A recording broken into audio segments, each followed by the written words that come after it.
The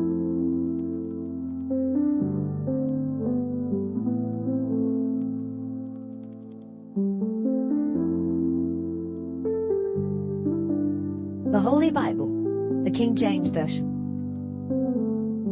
Read by Alexander Scotti. The second book of Moses, called Exodus. Chapter 1. Now these are the names of the children of Israel which came into Egypt. Every man and his household came with Jacob. Reuben, Simeon, Levi, and Judah. Issachar, Zebulun, and Benjamin, Dan, and Naphtali, Gad, and Asher. And all the souls that came out of the loins of Jacob were 70 souls, for Joseph was in Egypt already. And Joseph died, and all his brethren, and all that generation. And the children of Israel were fruitful, and increased abundantly, and multiplied, and waxed exceeding mighty, and the land was filled with them. Now there arose up a new king over Egypt, which knew not Joseph. And he said unto his people, Behold, the people of the children of Israel are more and mightier than we. Come on, let us deal wisely with them, lest they multiply, and it come to pass that when there falleth out any war, they join also unto our enemies, and fight against us, and so get them up out of the land. Therefore they did set over them taskmasters, to afflict them with their burdens. And they built for Pharaoh treasure cities, Pithom and Raamses. But the more they afflicted them, the more they multiplied and grew. And they were grieved because of the children of Israel. And the Egyptians made the children of Israel to serve with rigor, and they made their lives bitter with hard bondage, in mortar and in brick, and in all manner of service in the field.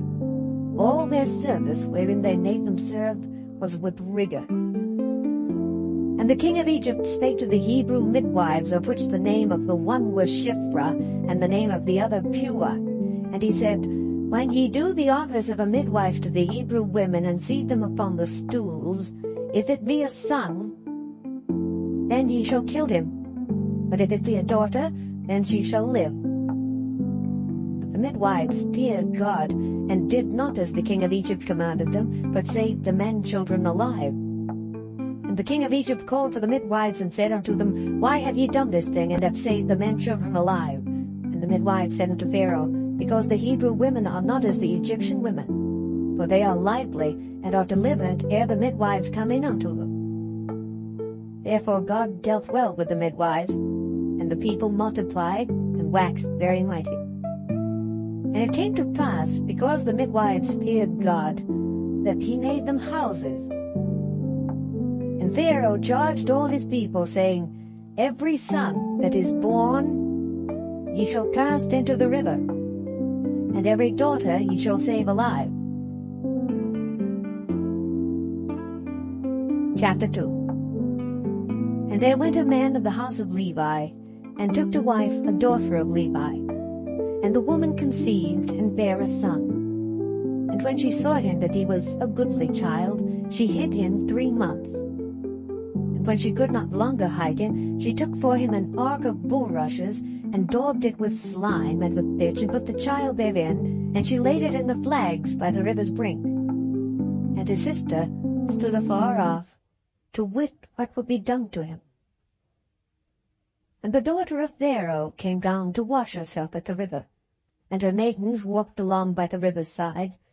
And when she saw the ark among the flags, she sent her maid to fetch it. And when she had opened it, she saw the child, and behold, the babe wept.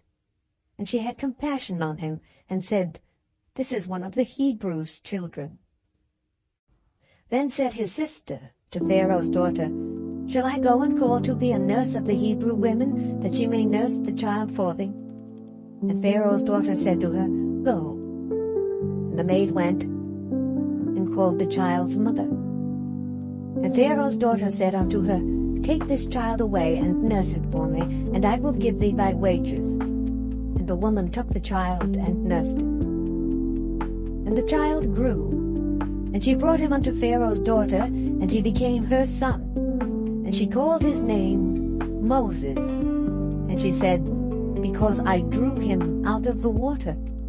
And it came to pass in those days, when Moses was grown, that he went out unto his brethren, and looked on their burdens. And he spied an Egyptian smiting an Hebrew, one of his brethren. And he looked this way and that way, and when he saw that there was no man, he slew the Egyptian, and hid him in the sand. And when he went out the second day, behold, 2 men of the Hebrews strove together. And he said to him that did the wrong, Wherefore smitest thou thy fellow? And he said, Who made thee a prince and a judge over us? Intendest thou to kill me as thou killedst the Egyptian? And Moses feared, and said, Surely this thing is known. Now when Pharaoh heard this thing, he sought to slay Moses. But Moses fled from the face of Pharaoh, and dwelt in the land of Midian. And he sat down by a well. Now the priest of Midian had 7 daughters, and they came and drew water, and filled the troughs to water their father's flock. And the shepherds came, and drove them away. But Moses stood up, and helped them, and watered their flock. And when they came to Reuel their father, he said, How is it that ye are come so soon today? And they said, An Egyptian delivered us out of the hand of the shepherds, and also drew water enough for us, and watered the flock. And he said unto his daughters, And where is he? Why is it that ye have left the man? Call him, that he may eat bread. And Moses was content to dwell with the man. And he gave Moses Zipporah his daughter, and she bare him a son. And he called his name Gershom, for he said, I have been a stranger in a strange land. And it came to pass, in process of time, that the king of Egypt died, and the children of Israel sighed by reason of the bondage, and they cried, and their cry came up unto God by reason of the bondage. And God heard their groaning, and God remembered his covenant with Abraham, with Isaac, and with Jacob. And God looked upon the children of Israel, and God had respect unto them. Chapter 3.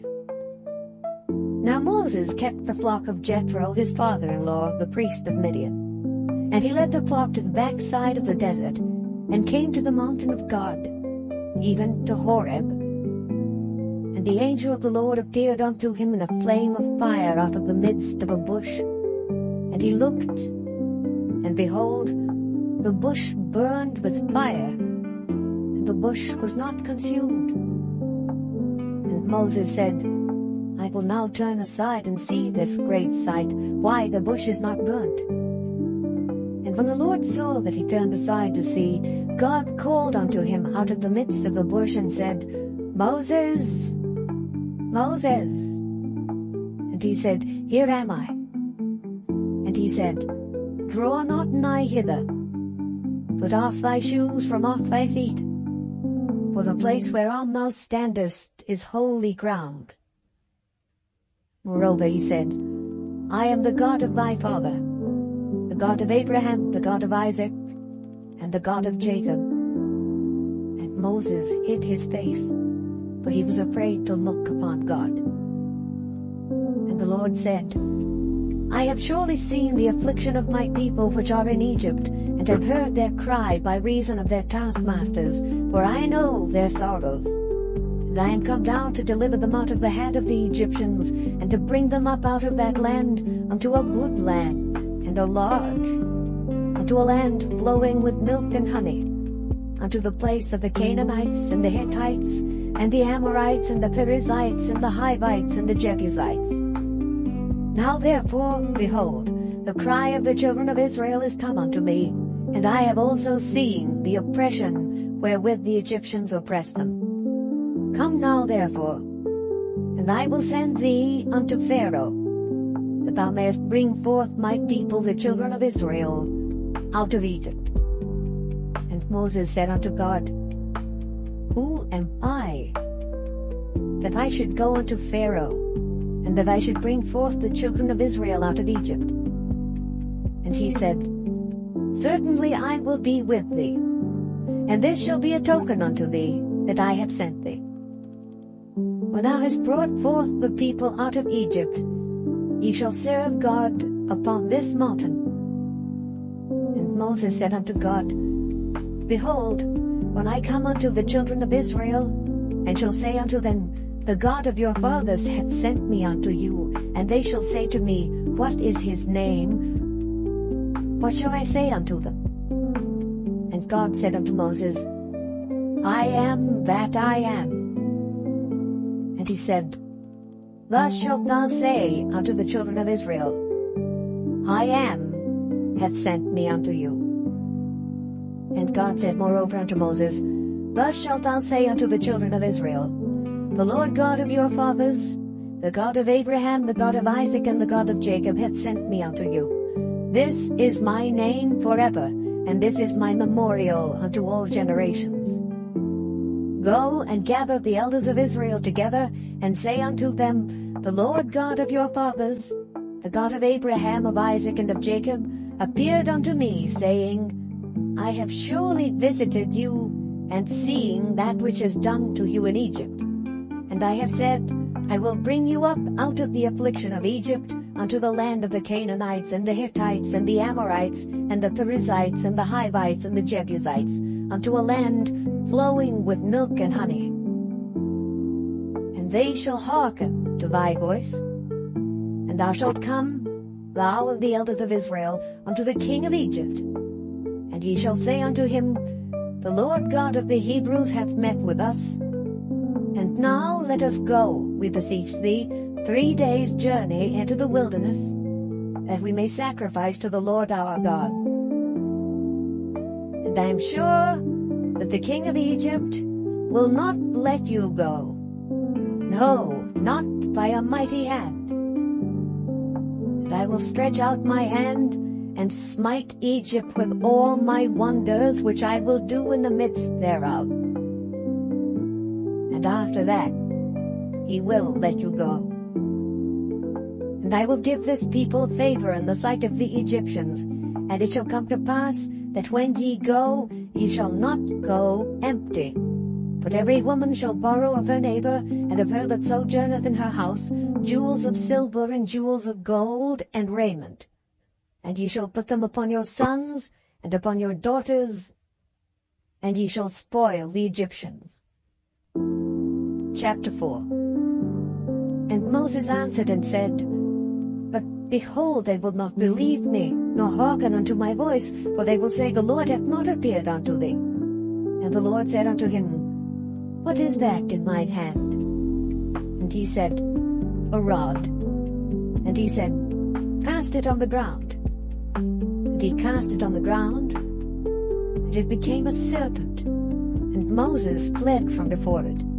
And the Lord said unto Moses, Put forth thine hand, and take it by the tail. And he put forth his hand, and caught it, and it became a rod in his hand. That they may believe that the Lord God of their fathers, the God of Abraham, the God of Isaac, and the God of Jacob, hath appeared unto thee. And the Lord said furthermore unto him, Put now thine hand into thy bosom. And he put his hand into his bosom, and when he took it out, behold, his hand was leprous as snow. And he said, Put thine hand into thy bosom again. And he put his hand into his bosom again, and plucked it out of his bosom, and behold, it was turned again as his upper flesh. And it shall come to pass, if they will not believe thee, neither hearken to the voice of the first sign, that they will believe the voice of the latter sign. And it shall come to pass, if they will not believe also these 2 signs, neither hearken unto thy voice, that thou shalt take of the water of the river, and pour it upon the dry land, and the water which thou takest out of the river shall become blood upon the dry land. And Moses said unto the Lord, O my Lord, I am not eloquent, neither heretofore, nor since thou hast spoken unto thy servant, but I am slow of speech, and of a slow tongue. And the Lord said unto him, Who hath made man's mouth? Or who maketh the dumb, or deaf, or the seeing, or the blind? Have not I the Lord? Now therefore go, and I will be thy mouth, and teach thee what thou shalt say. And he said, O my Lord, send, I pray thee, by the hand of him whom thou wilt send. And the anger of the Lord was kindled against Moses, and he said, Is not Aaron the Levite thy brother? I know that he can speak well. And also, behold, he cometh forth to meet thee. And when he seeth thee, he will be glad in his heart. And thou shalt speak unto him, and put words in his mouth, and I will be with thy mouth and with his mouth, and will teach you what ye shall do. And he shall be thy spokesman unto the people. And he shall be, even he, shall be to thee instead of a mouth, and thou shalt be to him instead of God. And thou shalt take this rod in thine hand, wherewith thou shalt do signs. And Moses went and returned to Jethro his father-in-law, and said unto him, Let me go, I pray thee, and return unto my brethren which are in Egypt, and see whether they be yet alive. And Jethro said to Moses, Go in peace. And the Lord said unto Moses in Midian, Go, return into Egypt, for all the men are dead which sought thy life.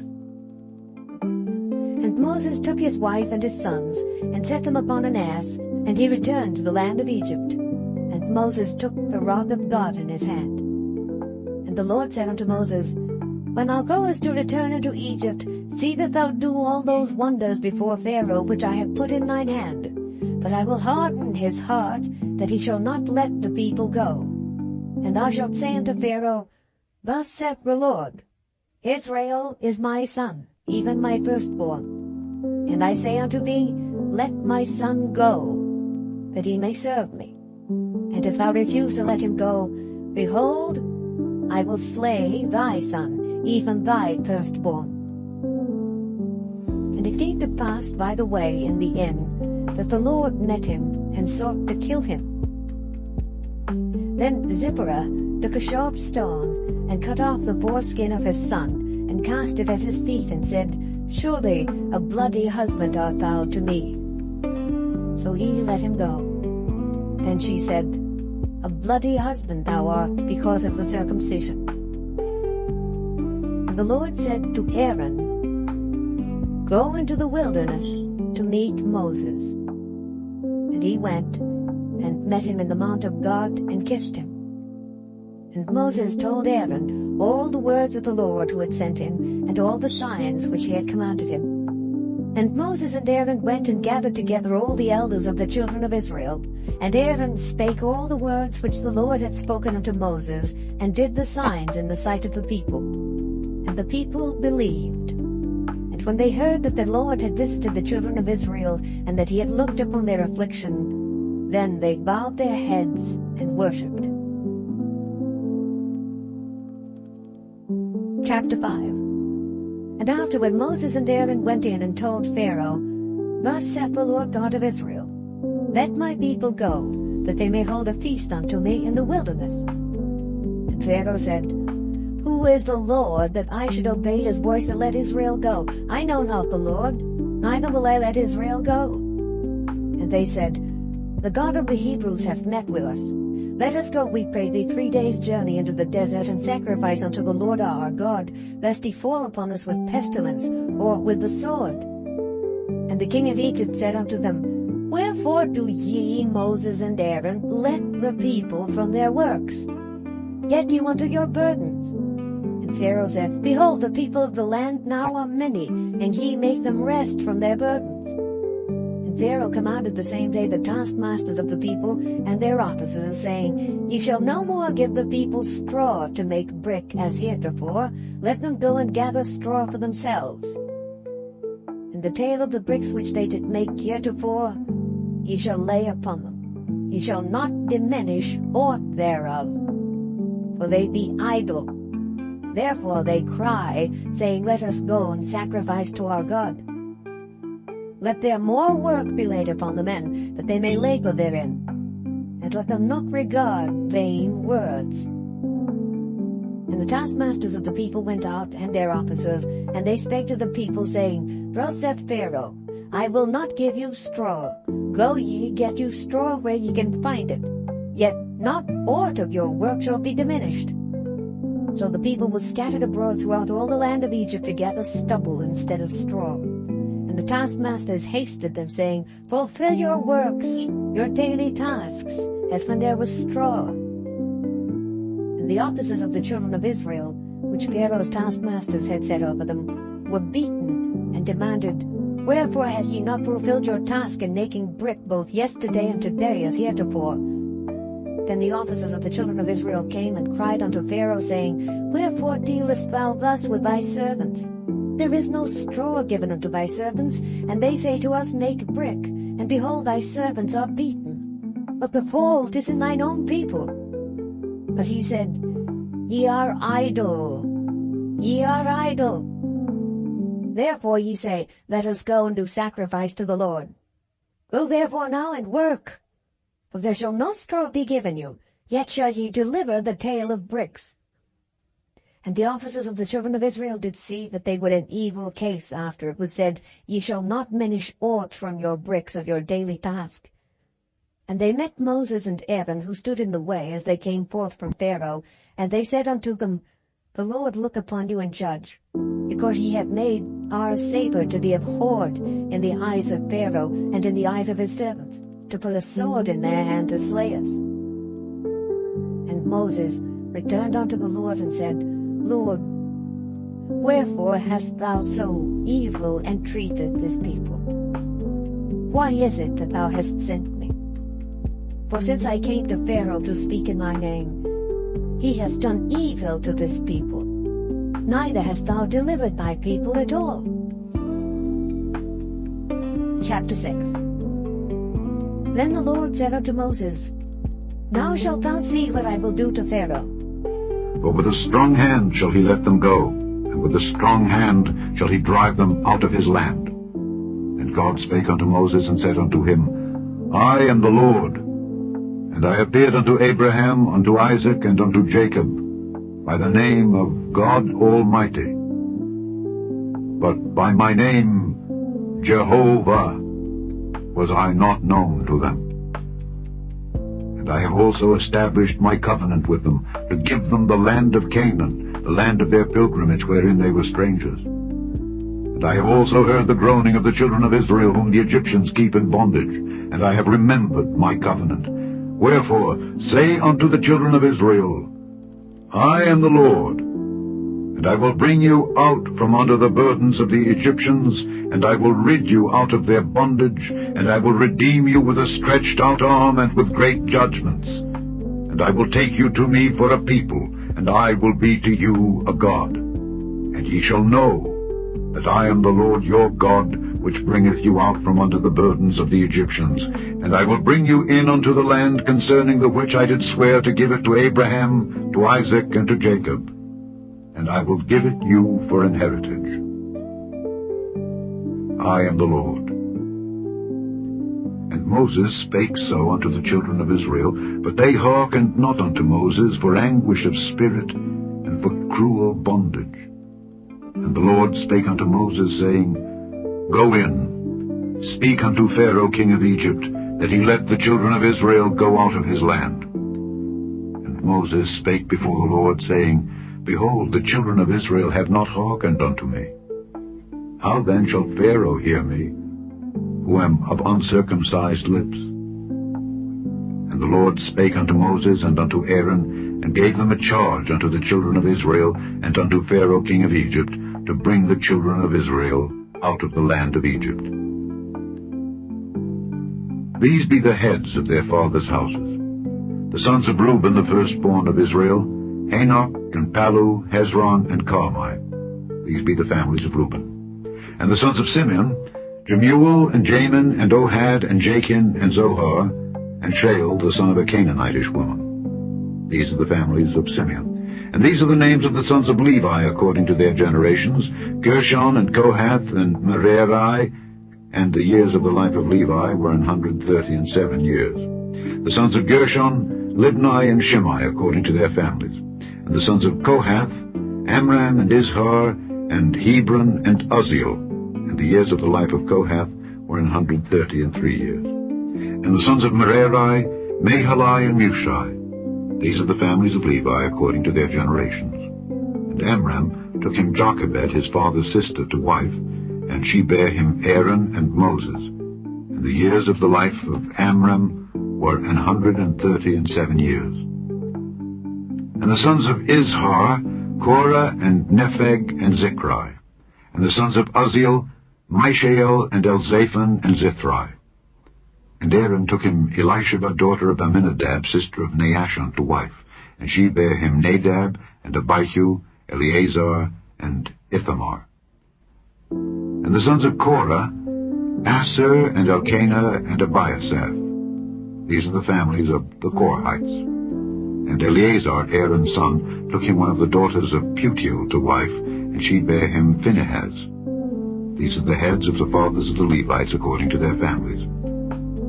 These are that Aaron and Moses, to whom the Lord said, Bring out the children of Israel from the land of Egypt according to their armies. These are they which spake to Pharaoh, king of Egypt, to bring out the children of Israel from Egypt. These are that Moses and Aaron. And it came to pass on the day when the Lord spake unto Moses in the land of Egypt, that the Lord spake unto Moses, saying, I am the Lord. Speak thou unto Pharaoh, king of Egypt, all that I say unto thee. And Moses said before the Lord, Behold, I am of uncircumcised lips, and how shall Pharaoh hearken unto me? Chapter 7. And the Lord said unto Moses, See, I have made thee a god to Pharaoh, and Aaron thy brother shall be thy prophet. Thou shalt speak all that I command thee.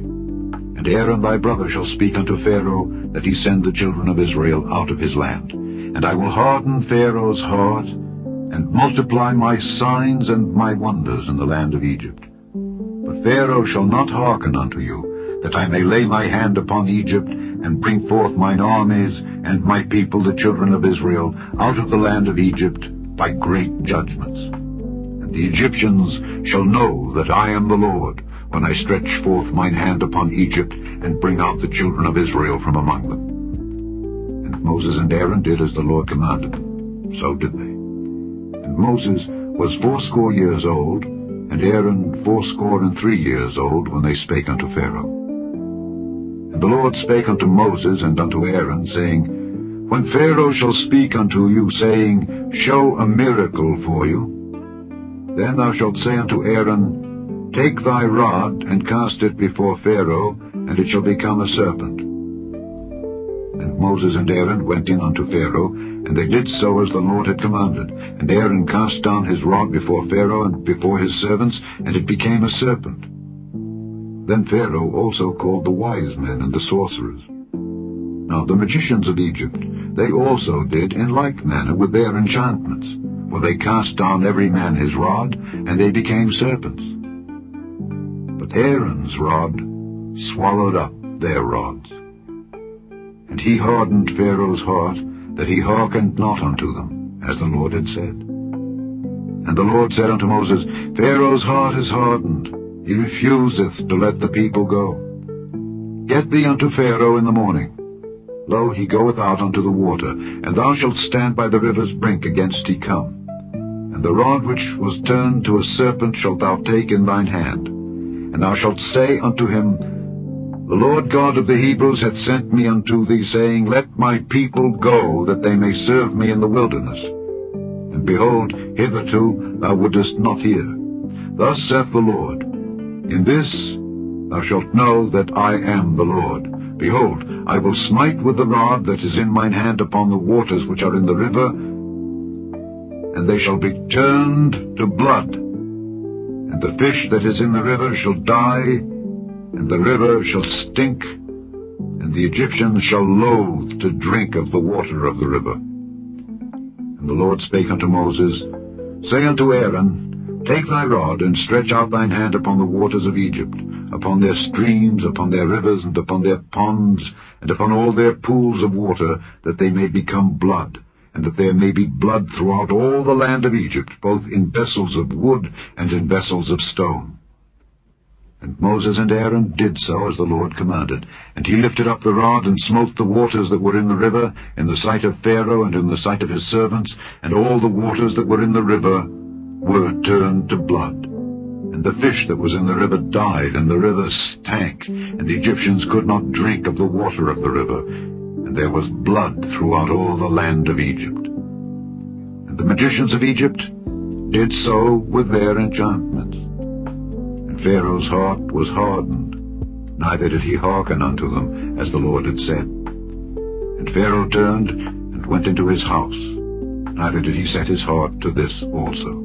And all the Egyptians digged round about the river for water to drink, for they could not drink of the water of the river. And 7 days were fulfilled after that the Lord had smitten the river.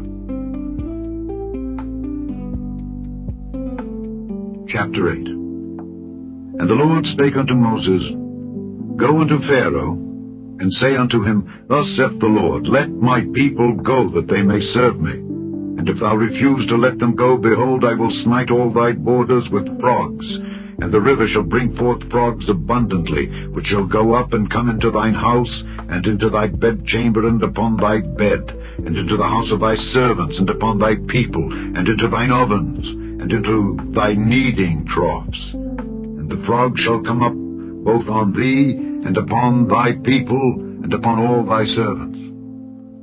And the Lord spake unto Moses, Say unto Aaron, Stretch forth thine hand with thy rod over the streams, over the rivers, and over the ponds, and cause frogs to come up upon the land of Egypt. And Aaron stretched out his hand over the waters of Egypt, and the frogs came up, and covered the land of Egypt.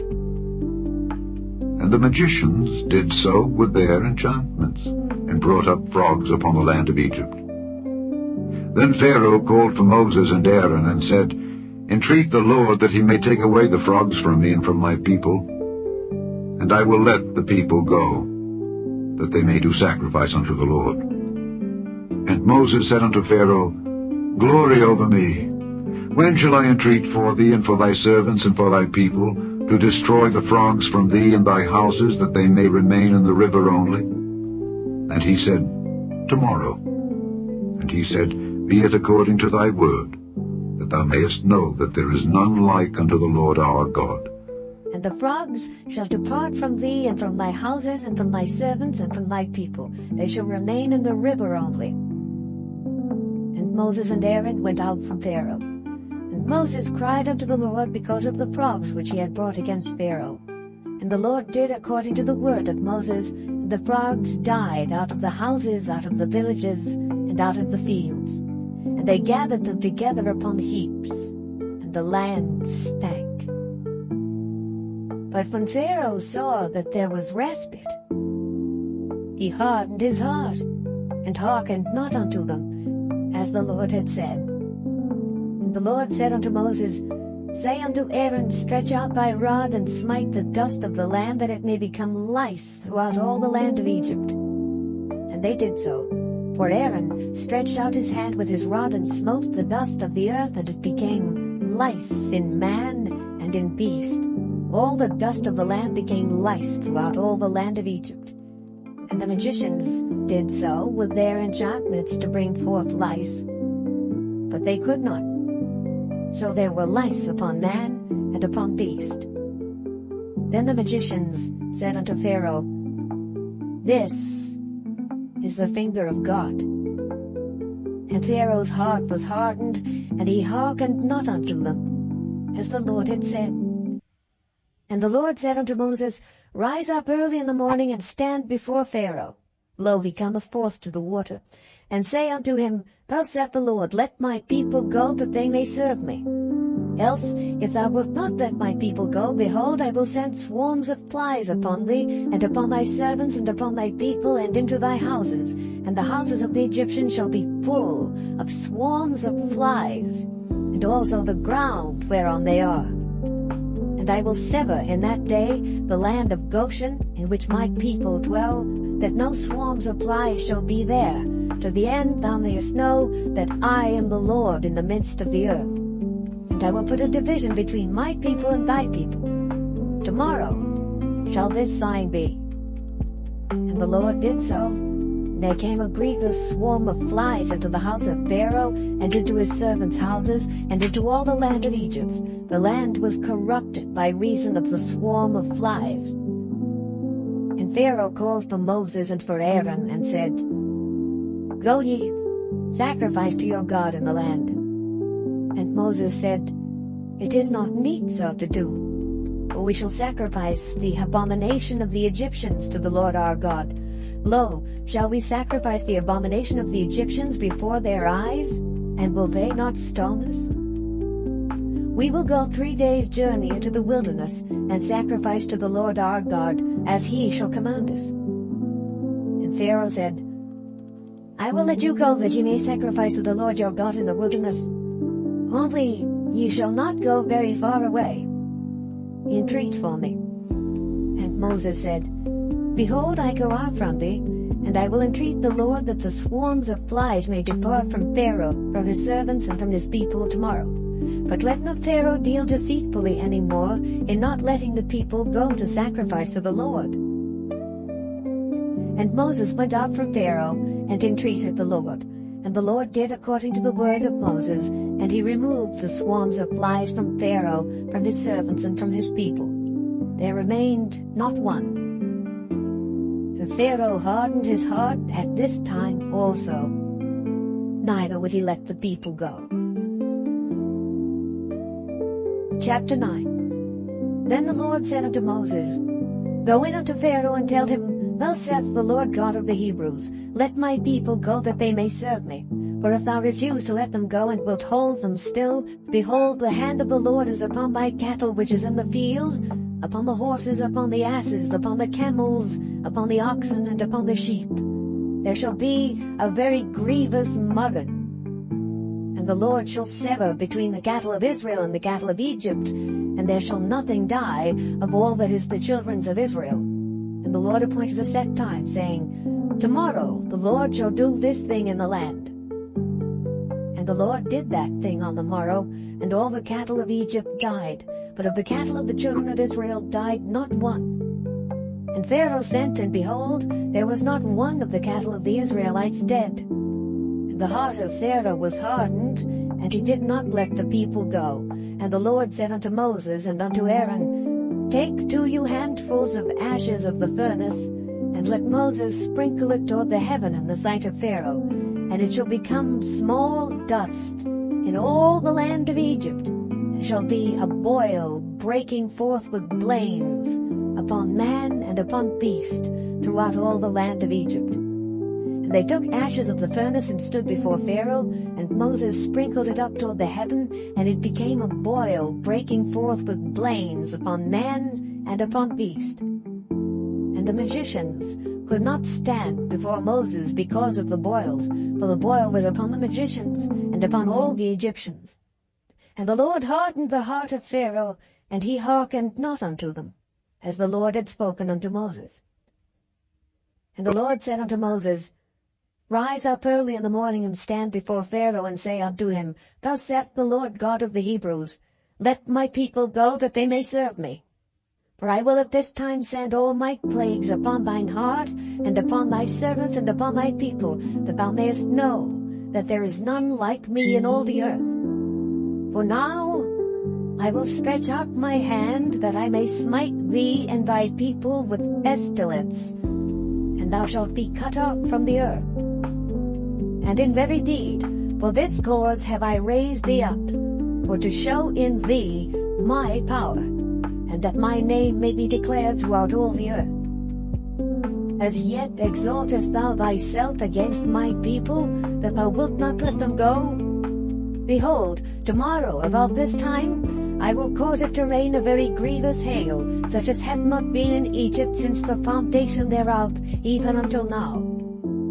Send therefore now, and gather thy cattle and all that thou hast in the field, for upon every man and beast which shall be found in the field, and shall not be brought home, the hail shall come down upon them, and they shall die.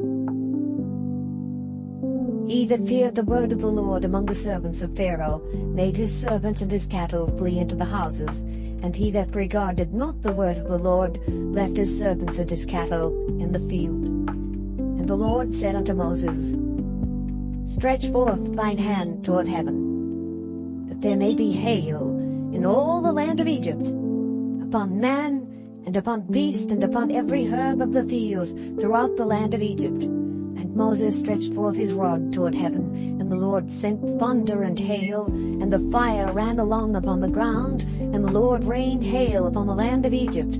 So there was hail, and fire mingled with the hail, very grievous, such as there was none like it in all the land of Egypt since it became a nation. And the hail smote throughout all the land of Egypt, all that was in the field, both man and beast. And the hail smote every herb of the field, and brake every tree of the field. Only in the land of Goshen, where the children of Israel were, was there no hail. And Pharaoh sent and called for Moses and Aaron, and said unto them, I have sinned this time. The Lord is righteous, and I and my people are wicked. Entreat the Lord, for it is enough, that there be no more mighty thunderings and hail. And I will let you go, and ye shall stay no longer. And Moses said unto him, As soon as I am gone out of the city, I will spread abroad my hands unto the Lord, and the thunder shall cease, neither shall there be any more hail, that thou mayest know how that the earth is the Lord's. But as for thee and thy servants, I know that ye will not yet fear the Lord God. And the flax and the barley was smitten, for the barley was in the ear, and the flax was bold. But the wheat and the rye were not smitten, for they were not grown up. And Moses went out of the city from Pharaoh, and spread abroad his hands unto the Lord. And the thunders and hail ceased, and the rain was not poured upon the earth.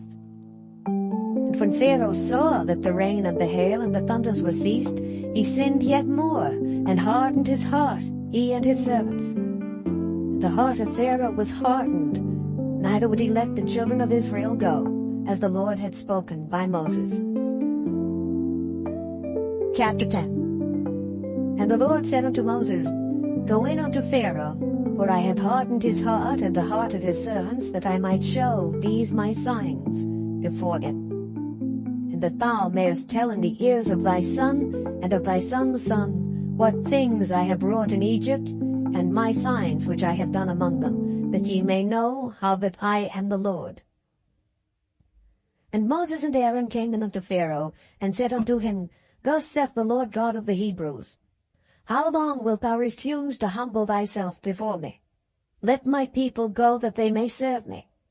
Else if thou refuse to let my people go, behold, tomorrow will I bring the locusts into thy coast, and they shall cover the face of the earth, that one cannot be able to see the earth. And they shall eat the residue of that which is escaped, which remaineth unto you from the hail, and shall eat every tree which groweth for you out of the field. And they shall fill thy houses, and the houses of all thy servants, and the houses of all the Egyptians, which neither thy fathers nor thy fathers' fathers have seen, since the day that they were upon the earth unto this day. And he turned himself, and went out from Pharaoh. And Pharaoh's servants said unto him, How long shall this man be a snare unto us? Let the men go, that they may serve the Lord their God. Knowest thou not yet that Egypt is destroyed? And Moses and Aaron were brought again unto Pharaoh, and he said unto them, Go, serve the Lord your God. But who are they that shall go? And Moses said, We will go with our young and with our old, with our sons and with our daughters, with our flocks and with our herds will we go. For we must hold a feast unto the Lord. And he said unto them, Let the Lord be so with you, as I will let you go and your little ones. Look to it, for evil is before you. Not so. Go now, ye that are men, and serve the Lord, for that ye did desire. And they were driven out from Pharaoh's presence. And the Lord said unto Moses, Stretch out thine hand over the land of Egypt for the locusts, that they may come up upon the land of Egypt, and eat every herb of the land, even all that the hail hath left. And Moses stretched forth his rod over the land of Egypt, and the Lord brought an east wind upon the land all that day and all that night. And when it was morning, the east wind brought the locusts. And the locusts went up over all the land of Egypt, and rested in all the coasts of Egypt. Very grievous were they. Before them There were no such locusts as they, neither after them shall be such. For they covered the face of the whole earth, so that the land was darkened. And they did eat every herb of the land, and all the fruit of the trees which the hail had left. And there remained not any green thing in the trees, or in the herbs of the field, throughout all the land of Egypt. Then Pharaoh called for Moses and Aaron in haste, and he said, I have sinned against the Lord your God and against you. Now therefore forgive, I pray thee, my sin, only this once, and entreat the Lord your God that he may take away from me this death only. And he went out from Pharaoh and entreated the Lord. And the Lord turned a mighty strong west wind, which took away the locusts and cast them into the Red Sea.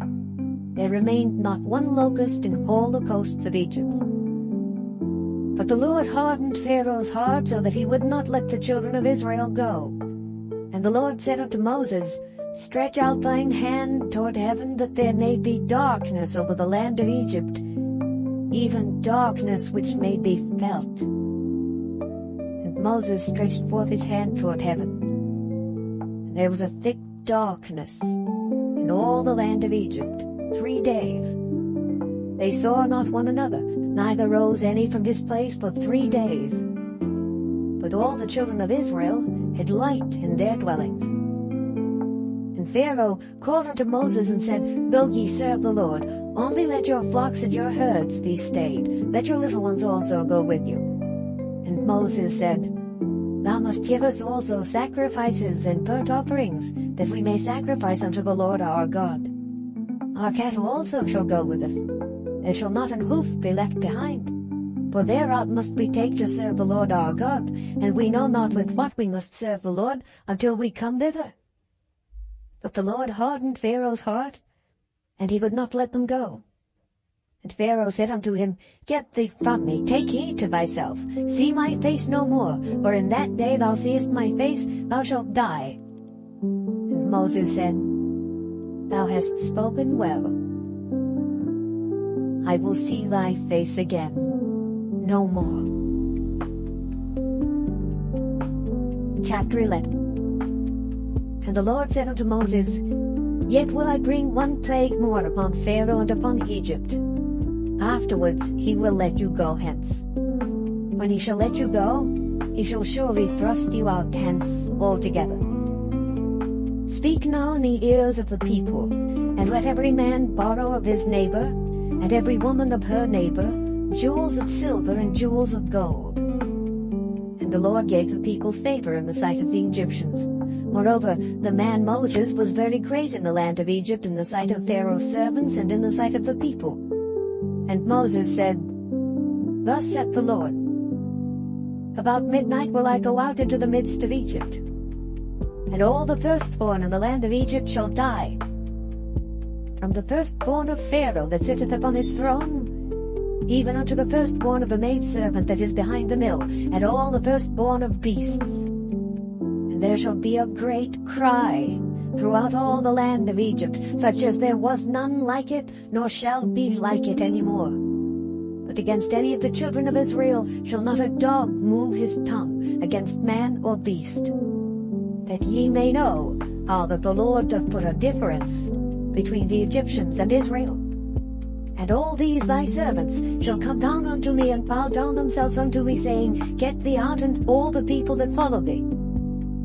And after that I will go out. And he went out from Pharaoh in a great anger. And the Lord said unto Moses, Pharaoh shall not hearken unto you, that my wonders may be multiplied in the land of Egypt. And Moses and Aaron did all these wonders before Pharaoh. And the Lord hardened Pharaoh's heart, so that he would not let the children of Israel go out of his land.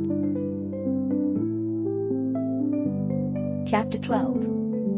And the Lord spake unto Moses and Aaron in the land of Egypt, saying, This month shall be unto you the beginning of months. It shall be the first month of the year to you. Speak ye unto all the congregation of Israel, saying, In the 10th day of this month they shall take to them every man a lamb, according to the house of their fathers, a lamb for an house. And if the household be too little for the lamb, let him and his neighbor next unto his house take it according to the number of the souls. Every man according to his eating shall make your count for the lamb. Your lamb shall be without blemish, a male of the first year. Ye shall take it out from the sheep or from the goats, and ye shall keep it up until the 14th day of the same month. And the whole assembly of the congregation of Israel shall kill it in the evening. And they shall take of the blood, and strike it on the 2 side posts, and on the upper doorpost of the houses wherein they shall eat it. And they shall eat the flesh in that night, roast with fire, and unleavened bread, and with bitter herbs they shall eat it. Eat not of it raw, nor sodden at all with water, but roast with fire, his head with his legs, and with the purtenance thereof. And ye shall let nothing of it remain until the morning, and that which remaineth of it until the morning ye shall burn with fire. And thus shall ye eat it, with your loins girded, your shoes on your feet, and your staff in your hand. And ye shall eat it in haste. It is the Lord's Passover. For I will pass through the land of Egypt this night, and will smite all the firstborn in the land of Egypt, both man and beast, and against all the gods of Egypt I will execute judgment. I am the Lord. And the blood shall be to you for a token upon the houses where ye are. And when I see the blood, I will pass over you, and the plague shall not be upon you to destroy you when I smite the land of Egypt. And this day shall be unto you for a memorial, and ye shall keep it a feast to the Lord throughout your generations. Ye shall keep it a feast by an ordinance forever. 7 days shall ye eat unleavened bread. Even the first day ye shall put away leaven out of your houses. For whosoever eateth leavened bread from the first day until the 7th day, that soul shall be cut off from Israel. And on the first day there shall be an holy convocation, and in the 7th day there shall be an holy convocation to you. No manner of work shall be done in them, save that which every man must eat, that only may be done of you. And ye shall observe the feast of unleavened bread. For in this selfsame day have I brought your armies out of the land of Egypt. Therefore shall ye observe this day in your generations by an ordinance forever. In the first month, on the 14th day of the month, at even, ye shall eat unleavened bread, until the 21st day of the month at even. 7 days shall there be no leaven found in your houses, for whosoever eateth that which is leavened, even that soul shall be cut off from the congregation of Israel, whether he be a stranger or born in the land. Ye shall eat nothing leavened. In all your habitations shall ye eat unleavened bread. Then Moses called for all the elders of Israel, and said unto them, Draw out and take you a lamb according to your families, and kill the Passover. And ye shall take a bunch of hyssop, and dip it in the blood that is in the basin, and strike the lintel and the 2 side posts with the blood that is in the basin. And none of you shall go out at the door of his house until the morning. For the Lord will pass through to smite the Egyptians. And when he seeth the blood upon the lintel and on the 2 side posts, the Lord will pass over the door, and will not suffer the destroyer to come in unto your houses to smite you. And ye shall observe this thing for an ordinance to thee and to thy sons forever. And it shall come to pass, when ye be come to the land which the Lord will give you, according as he hath promised, that ye shall keep this service. And it shall come to pass, when your children shall say unto you, What mean ye by this service? That ye shall say, It is the sacrifice of the Lord's Passover, who passed over the houses of the children of Israel in Egypt, when he smote the Egyptians, and delivered our houses. And the people bowed the head and worshipped. And the children of Israel went away, and did as the Lord had commanded Moses and Aaron. So did they.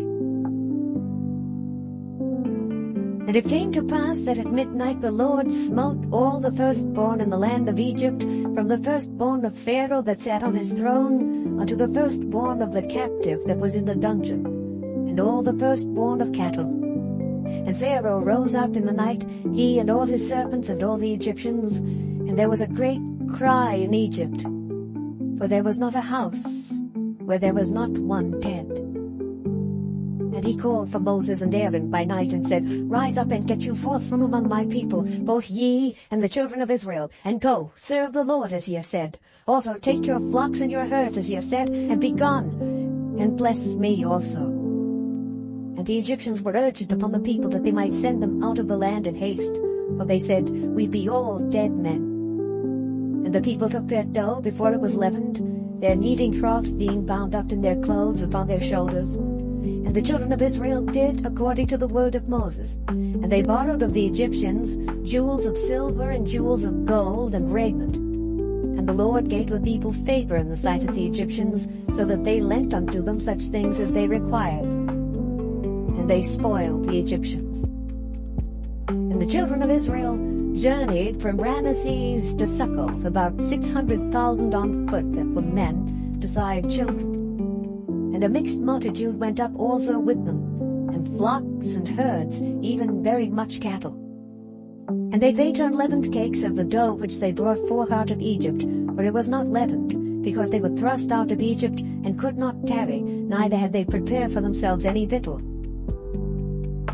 Now the sojourning of the children of Israel who dwelt in Egypt was 430 years. And it came to pass at the end of the 430 years, even the selfsame day it came to pass, that all the hosts of the Lord went out from the land of Egypt. It is a night to be much observed unto the Lord, for bringing them out from the land of Egypt. This is that night of the Lord, to be observed of all the children of Israel in their generations.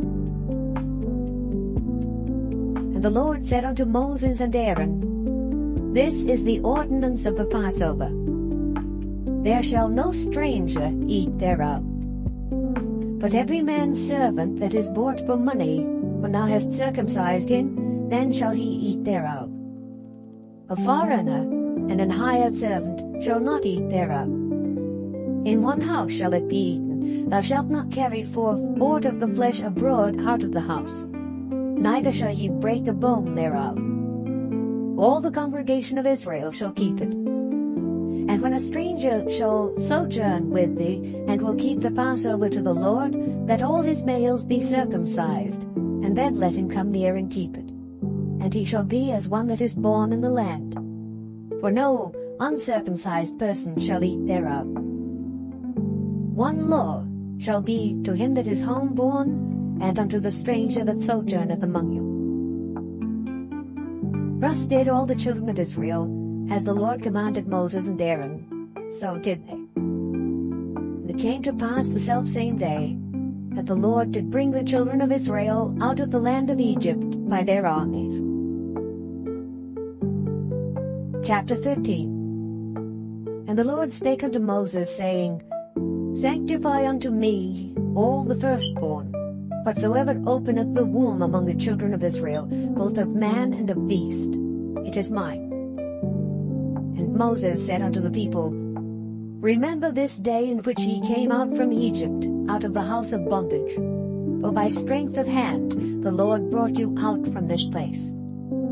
There shall no leavened bread be eaten. This day came ye out, in the month Abib.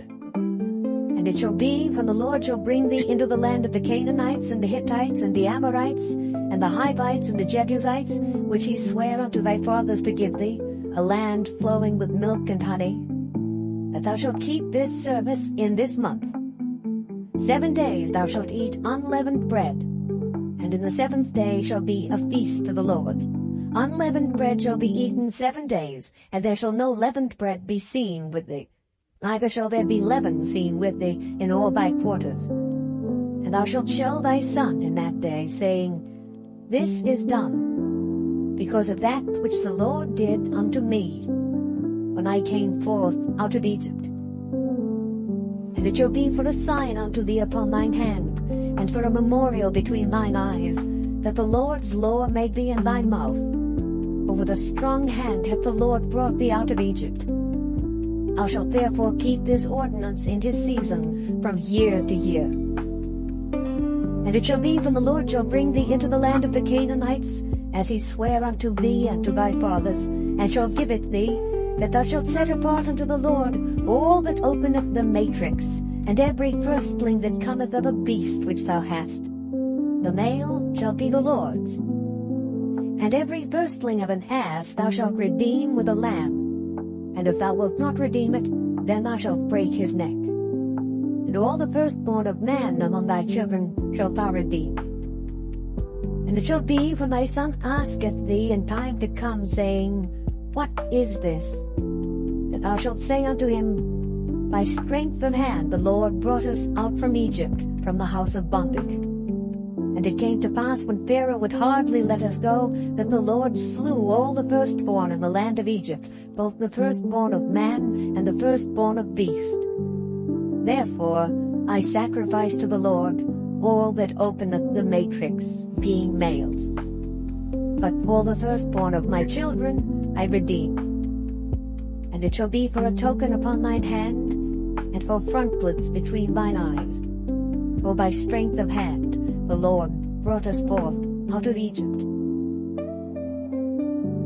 And it came to pass, when Pharaoh had let the people go, that God led them not through the way of the land of the Philistines, although that was near. For God said, Lest peradventure the people repent when they see war, and they return to Egypt. But God led the people about through the way of the wilderness of the Red Sea. And the children of Israel went up harnessed out of the land of Egypt. And Moses took the bones of Joseph with him, for he had straitly sworn the children of Israel, saying, God will surely visit you, and ye shall carry up my bones away hence with you. And they took their journey from Succoth, and encamped in Etham, in the edge of the wilderness. And the Lord went before them by day in a pillar of a cloud to lead them the way, and by night in a pillar of fire to give them light, to go by day and night. He took not away the pillar of the cloud by day, nor the pillar of fire by night from before the people. Chapter 14. And the Lord spake unto Moses, saying, Speak unto the children of Israel, that they turn and then camp before Pi-hahiroth, between Migdol and the sea, over against Baal-zephon. Before it shall ye encamp by the sea. For Pharaoh will say of the children of Israel, They are entangled in the land, the wilderness hath shut them in. And I will harden Pharaoh's heart, that he shall follow after them. And I will be honored upon Pharaoh and upon all his host, that the Egyptians may know that I am the Lord. And they did so. And it was told the king of Egypt that the people fled, and the heart of Pharaoh and of his servants was turned against the people, and they said, Why have we done this, that we have let Israel go from serving us? And he made ready his chariot, and took his people with him. And he took 600 chosen chariots, and all the chariots of Egypt, and captains over every one of them. And the Lord hardened the heart of Pharaoh king of Egypt, and he pursued after the children of Israel, and the children of Israel went out with an high hand. But the Egyptians pursued after them all the horses and chariots of Pharaoh, and his horsemen and his army, and overtook them encamping by the sea, beside Pi-hahiroth, before Baal-zephon. And when Pharaoh drew nigh, the children of Israel lifted up their eyes, and behold, the Egyptians marched after them, and they were sore afraid. And the children of Israel cried out unto the Lord. And they said unto Moses, Because there were no graves in Egypt, hast thou taken us away to die in the wilderness? Wherefore hast thou dealt thus with us, to carry us forth out of Egypt? Is not this the word that we did tell thee in Egypt, saying, Let us alone, that we may serve the Egyptians? For it had been better for us to serve the Egyptians, than that we should die in the wilderness. And Moses said unto the people, Fear ye not, stand still, and see the salvation of the Lord, which he will show to you today. For the Egyptians whom ye have seen today, ye shall see them again no more forever. The Lord shall fight for you, and ye shall hold your peace. And the Lord said unto Moses, Wherefore criest thou unto me? Speak unto the children of Israel, that they go forward. But lift thou up thy rod, and stretch out thine hand over the sea, and divide it. And the children of Israel shall go on dry ground through the midst of the sea. And I, behold, I will harden the hearts of the Egyptians, and they shall follow them. And I will get me honor upon Pharaoh and upon all his host, upon his chariots and upon his horsemen. And the Egyptians shall know that I am the Lord, when I have gotten the honor upon Pharaoh, upon his chariots, and upon his horsemen. And the angel of God which went before the camp of Israel removed and went behind them. And the pillar of the cloud went from before their face and stood behind them. And it came between the camp of the Egyptians and the camp of Israel. And it was a cloud and darkness to them, but it gave light by night to these, so that the one came not near the other all the night. And Moses stretched out his hand over the sea, and the Lord caused the sea to go back by a strong east wind all that night, and made the sea dry land, and the waters were divided. And the children of Israel went into the midst of the sea upon the dry ground. And the waters were a wall unto them on their right hand and on their left. And the Egyptians pursued, and went in after them to the midst of the sea, even all Pharaoh's horses, his chariots, and his horsemen. And it came to pass that in the morning watch the Lord looked unto the host of the Egyptians through the pillar of fire and of the cloud, and troubled the host of the Egyptians, and took off their chariot wheels, that they drave them heavily.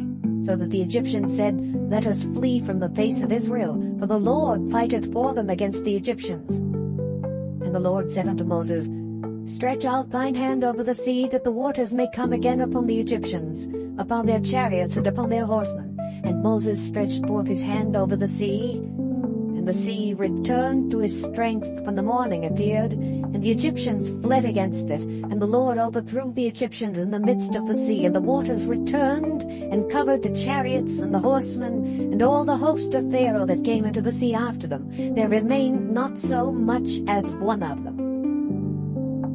But the children of Israel walked upon dry land in the midst of the sea, and the waters were a wall unto them on their right hand and on their left. Thus the Lord saved Israel that day out of the hand of the Egyptians. And Israel saw the Egyptians dead upon the seashore. And Israel saw that great work which the Lord did upon the Egyptians, and the people feared the Lord, and believed the Lord and his servant Moses. Chapter 15. Then sang Moses and the children of Israel this song unto the Lord, and spake, saying, I will sing unto the Lord, for he hath triumphed gloriously. The horse and his rider hath he thrown into the sea. The Lord is my strength and song, and he is become my salvation. He is my God, and I will prepare him an habitation, my father's God, and I will exalt him. The Lord is a man of war. The Lord is his name. Pharaoh's chariots and his host hath he cast into the sea. His chosen captains also are drowned in the Red Sea. The depths have covered them. They sank into the bottom as a stone. Thy right hand, O Lord, is become glorious in power. Thy right hand, O Lord, hath dashed in pieces the enemy. And in the greatness of thine excellency thou hast overthrown them that rose up against thee. Thou sentest forth thy wrath, which consumed them as stubble. And with the blast of thy nostrils the waters were gathered together. The floods stood upright as an heap, and the depths were congealed in the heart of the sea. The enemy said, I will pursue, I will overtake, I will divide the spoil. My lust shall be satisfied upon them. I will draw my sword, my hand shall destroy them. Thou didst blow with thy wind. The sea covered them. They sank as lead in the mighty waters. Who is like unto thee, O Lord, among the gods? Who is like thee? Glorious in holiness, fearful in praises, doing wonders. Thou stretchedst out thy right hand, the earth swallowed them. Thou in thy mercy hast led forth the people which thou hast redeemed. Thou hast guided them in thy strength unto thy holy habitation. The people shall hear and be afraid. Sorrow shall take hold on the inhabitants of Palestina. Then the dukes of Edom shall be amazed. The mighty men of Moab, trembling, shall take hold upon them. All the inhabitants of Canaan shall melt away. Fear and dread shall fall upon them. By the greatness of thine arm they shall be as still as a stone. Till thy people pass over, O Lord, till the people pass over which thou hast purchased. Thou shalt bring them in, and plant them in the mountain of thine inheritance, in the place, O Lord, which thou hast made for thee to dwell in the sanctuary, O Lord, which thy hands have established. The Lord shall reign forever and ever. For the horse of Pharaoh went in with his chariots and with his horsemen into the sea, and the Lord brought again the waters of the sea upon them. But the children of Israel went on dry land in the midst of the sea. And Miriam the prophetess, the sister of Aaron, took a timbrel in her hand, and all the women went out after her with timbrels and with dances. And Miriam answered them, Sing ye to the Lord, for he hath triumphed gloriously. The horse and his rider hath he thrown into the sea.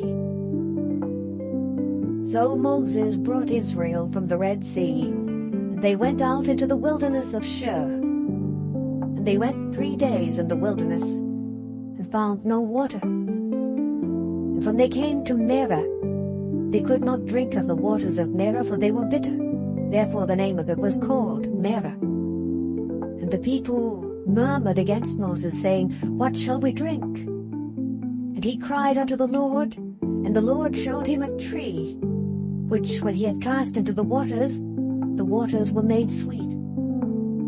There he made for them a statute and an ordinance, and there he proved them, and said, If thou wilt diligently hearken to the voice of the Lord thy God, and wilt do that which is right in his sight, and wilt give ear to his commandments, and keep all his statutes, I will put none of these diseases upon thee, which I have brought upon the Egyptians.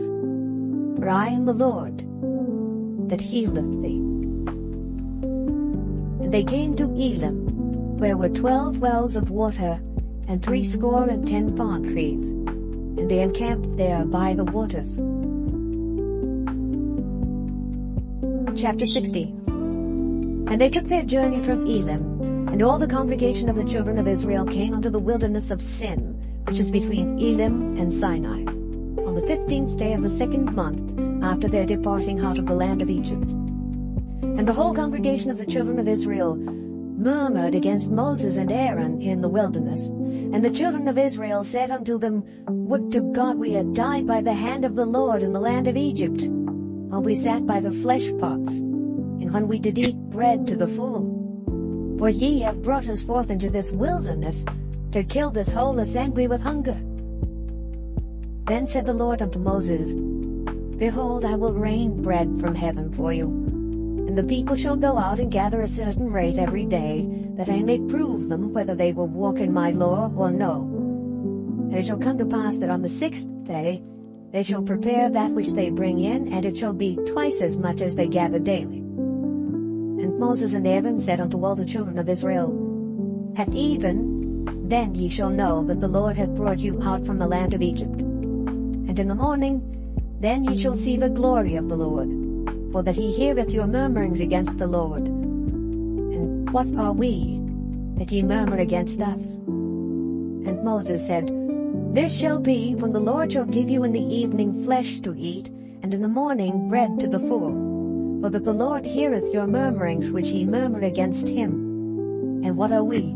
Your murmurings are not against us, but against the Lord. And Moses spake unto Aaron, saying unto all the congregation of the children of Israel, Come near before the Lord, for he hath heard your murmurings. And it came to pass, as Aaron spake unto the whole congregation of the children of Israel, that they looked toward the wilderness, and behold, the glory of the Lord appeared in the cloud. And the Lord spake unto Moses, saying, I have heard the murmurings of the children of Israel.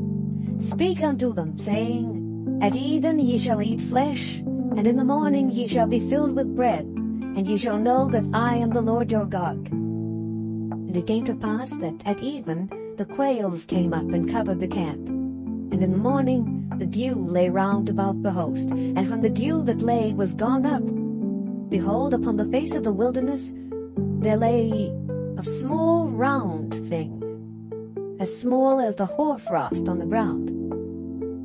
And when the children of Israel saw it, they said one to another, It is manna, for they wist not what it was. And Moses said unto them, This is the bread which the Lord hath given you to eat. This is the thing which the Lord hath commanded. Gather of it every man according to his eating, and omer for every man according to the number of your persons. Take ye every man for them which are in his tents. And the children of Israel did so, and gathered, some more, some less. And when they did meet it with an omer, he that gathered much had nothing over, and he that gathered little had no lack. They gathered every man according to his eating. And Moses said, Let no man leave of it till the morning. Notwithstanding, they hearkened not unto Moses, but some of them left of it until the morning. And it bred worms, and stank. And Moses was wroth with them. And they gathered it every morning, every man according to his eating. And when the sun waxed hot, it melted. And it came to pass that on the 6th day they gathered twice as much bread, 2 omers for one man. And all the rulers of the congregation came and told Moses, and he said unto them, This is that which the Lord hath said, Tomorrow is the rest of the holy Sabbath unto the Lord. Bake that which ye will bake today, and seethe that ye will seethe, and that which remaineth over lay up for you to be kept until the morning. And they laid it up till the morning, as Moses bade, and it did not stink, neither was there any worm therein. And Moses said, Eat that today, for today is a Sabbath unto the Lord. Today ye shall not find it in the field. 6 days ye shall gather it, but on the 7th day, which is the Sabbath, in it there shall be none. And it came to pass that there went out some of the people on the 7th day for to gather, and they found none. And the Lord said unto Moses, How long refuse ye to keep my commandments and my laws?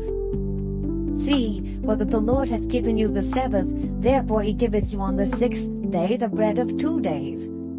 Abide ye every man in his place. Let no man go out of his place on the 7th day. So the people rested on the 7th day. And the house of Israel called the name thereof manna. And it was like coriander seed, white. And the taste of it was like wafers made with honey. And Moses said, This is the thing which the Lord commandeth.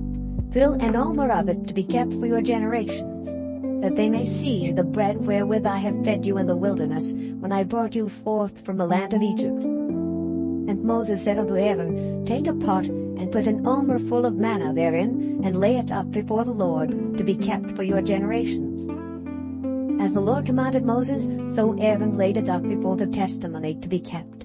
And the children of Israel did eat manna 40 years, until they came to a land inhabited. They did eat manna until they came unto the borders of the land of Canaan. Now an omer is the 10th part of an ephah. Chapter 17. And all the congregation of the children of Israel journeyed from the wilderness of Sin after their journeys, according to the commandment of the Lord, and pitched in Rephidim. And there was no water for the people to drink. Wherefore the people did chide with Moses, and said, Give us water that we may drink. And Moses said unto them, Why chide ye with me? Wherefore do ye tempt the Lord?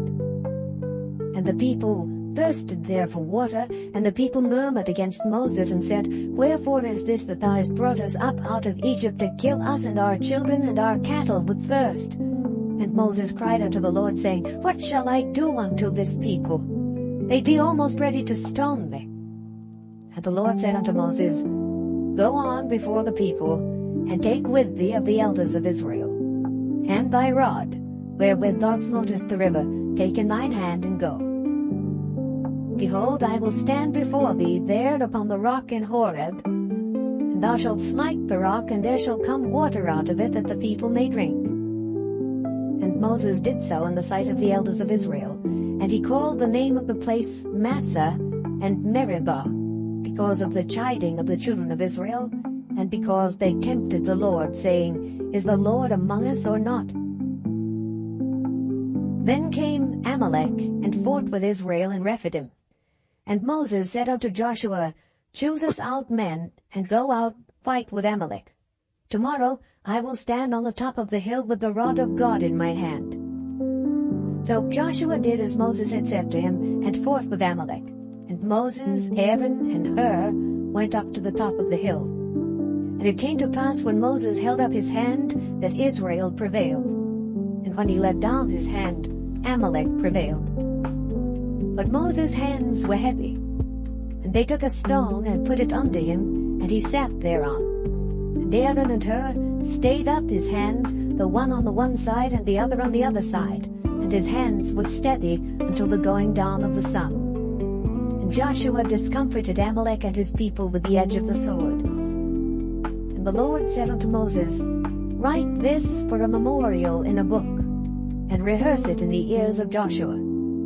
For I will utterly put out the remembrance of Amalek from under heaven. And Moses built an altar, and called the name of it Jehovah Nissi. For he said, Because the Lord hath sworn that the Lord will have war with Amalek from generation to generation.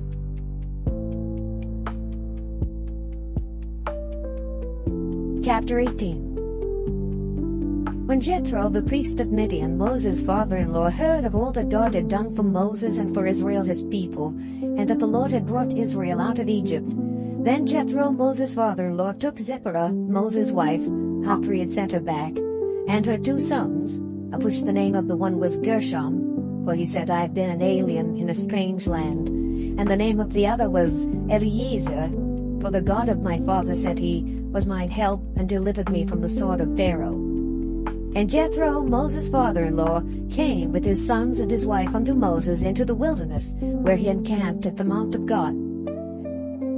And he said unto Moses, I, thy father-in-law Jethro, am come unto thee, and thy wife and her 2 sons with her. And Moses went out to meet his father-in-law, and did obeisance, and kissed him. And they asked each other of their welfare. And they came into the tent. And Moses told his father-in-law all that the Lord had done unto Pharaoh and to the Egyptians for Israel's sake, and all the travail that had come upon them by the way, and how the Lord delivered them.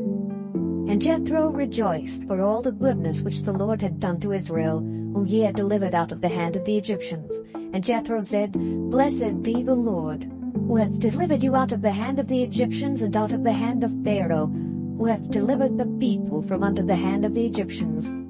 Now I know that the Lord is greater than all gods, for in the thing wherein they dealt proudly, he was above them. And Jethro, Moses' father-in-law, took a burnt offering and sacrifices for God. And Aaron came and all the elders of Israel to eat bread with Moses' father-in-law before God. And it came to pass on the morrow that Moses sat to judge the people. And the people stood by Moses from the morning unto the evening. And when Moses' father-in-law saw all that he did to the people, he said, What is this thing that thou doest to the people? Why sittest thou thyself alone, and all the people stand by thee from morning unto even? And Moses said unto his father-in-law, Because the people come unto me to inquire of God. When they have a matter, they come unto me, and I judge between one and another, and I do make them know the statutes of God and his laws. And Moses' father-in-law said unto him, The thing that thou doest is not good. Thou wilt surely wear away, both thou and this people that is with thee. For this thing is too heavy for thee. Thou art not able to perform it thyself alone. Hearken now unto my voice. I will give thee counsel, and God shall be with thee. Be thou for the people to Godward, that thou mayest bring the causes unto God. And thou shalt teach them ordinances and laws, and shalt show them the way wherein they must walk, and the work that they must do. Moreover, thou shalt provide out of all the people able men such as fear God, men of truth, hating covetousness, and place such over them to be rulers of thousands, and rulers of hundreds, rulers of 50s, and rulers of 10s. And let them judge the people at all seasons. And it shall be that every great matter they shall bring unto thee, but every small matter they shall judge. So shall it be easier for thyself, and they shall bear the burden with thee. If thou shalt do this thing, and God command thee so, then thou shalt be able to endure, and all this people shall also go to their place in peace. So Moses hearkened to the voice of his father-in-law, and did all that he had said. And Moses chose able men out of all Israel, and made them heads over the people, rulers of thousands, rulers of hundreds, rulers of 50s, and rulers of 10s.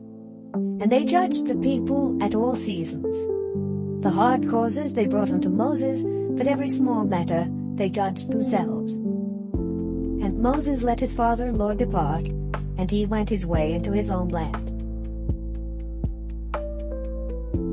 Chapter 19. In the 3rd month, when the children of Israel were gone forth out of the land of Egypt, the same day came they into the wilderness of Sinai. For they were departed from Rephidim, and were come to the desert of Sinai, and had pitched in the wilderness. And there Israel camped before the mount. And Moses went up unto God, and the Lord called unto him out of the mountain, saying, Thus shalt thou say to the house of Jacob, and tell the children of Israel, Ye have seen what I did unto the Egyptians, and how I bare you on eagle's wings, and brought you unto myself. Now therefore, if ye will obey my voice indeed, and keep my covenant, then ye shall be a peculiar treasure unto me above all people, for all the earth is mine. And ye shall be unto me a kingdom of priests, and an holy nation. These are the words which thou shalt speak unto the children of Israel. And Moses came and called for the elders of the people, and laid before their faces all these words which the Lord commanded them. And all the people answered together and said, All that the Lord hath spoken we will do. And Moses returned the words of the people unto the Lord. And the Lord said unto Moses, Lo, I come unto thee in a thick cloud, that the people may hear when I speak with thee, and believe thee forever. And Moses told the words of the people unto the Lord. And the Lord said unto Moses, Go unto the people, and sanctify them today and tomorrow, and let them wash their clothes, and be ready against the 3rd day. For the 3rd day the Lord will come down in the sight of all the people upon Mount Sinai. And thou shalt set bounds unto the people round about, saying, Take heed to yourselves, that ye go not up into the mount, or touch the border of it. Whosoever toucheth the mount shall be surely put to death. There shall not an hand touch it, but he shall surely be stoned, or shot through. Whether it be beast or man, it shall not live. When the trumpet soundeth long, they shall come up to the mount. And Moses went down from the mount unto the people, and sanctified the people, and they washed their clothes. And he said unto the people, Be ready against the 3rd day. Come not at your wives.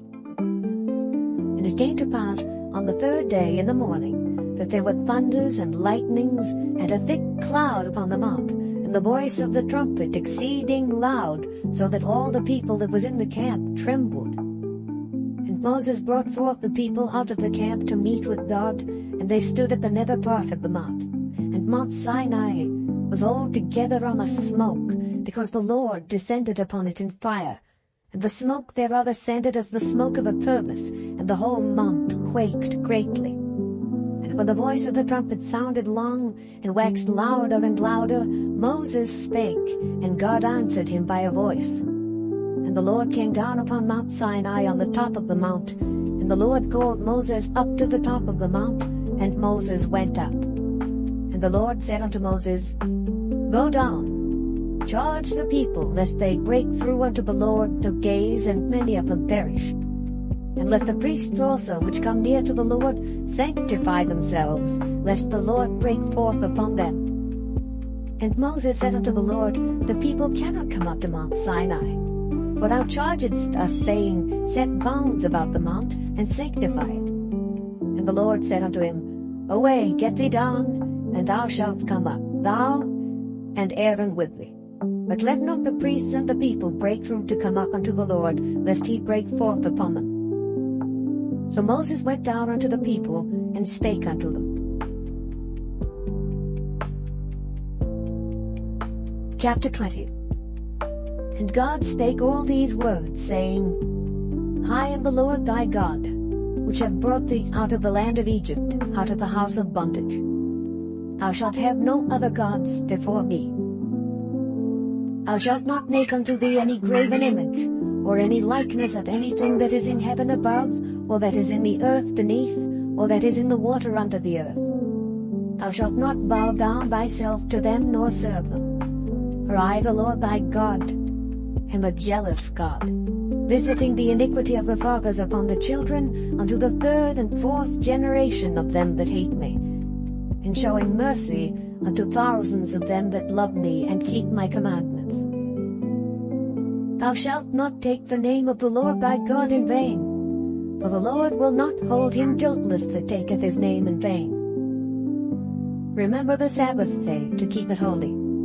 6 days shalt thou labor and do all thy work, but the 7th day is the Sabbath of the Lord thy God. In it thou shalt not do any work, thou, nor thy son, nor thy daughter, thy manservant, nor thy maidservant, nor thy cattle, nor thy stranger that is within thy gates. For in 6 days the Lord made heaven and earth, the sea, and all that in them is, and rested the 7th day. Wherefore the Lord blessed the Sabbath day and hallowed it.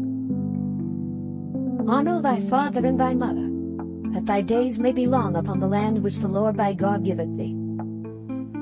Thou shalt not kill. Thou shalt not commit adultery. Thou shalt not steal. Thou shalt not bear false witness against thy neighbor.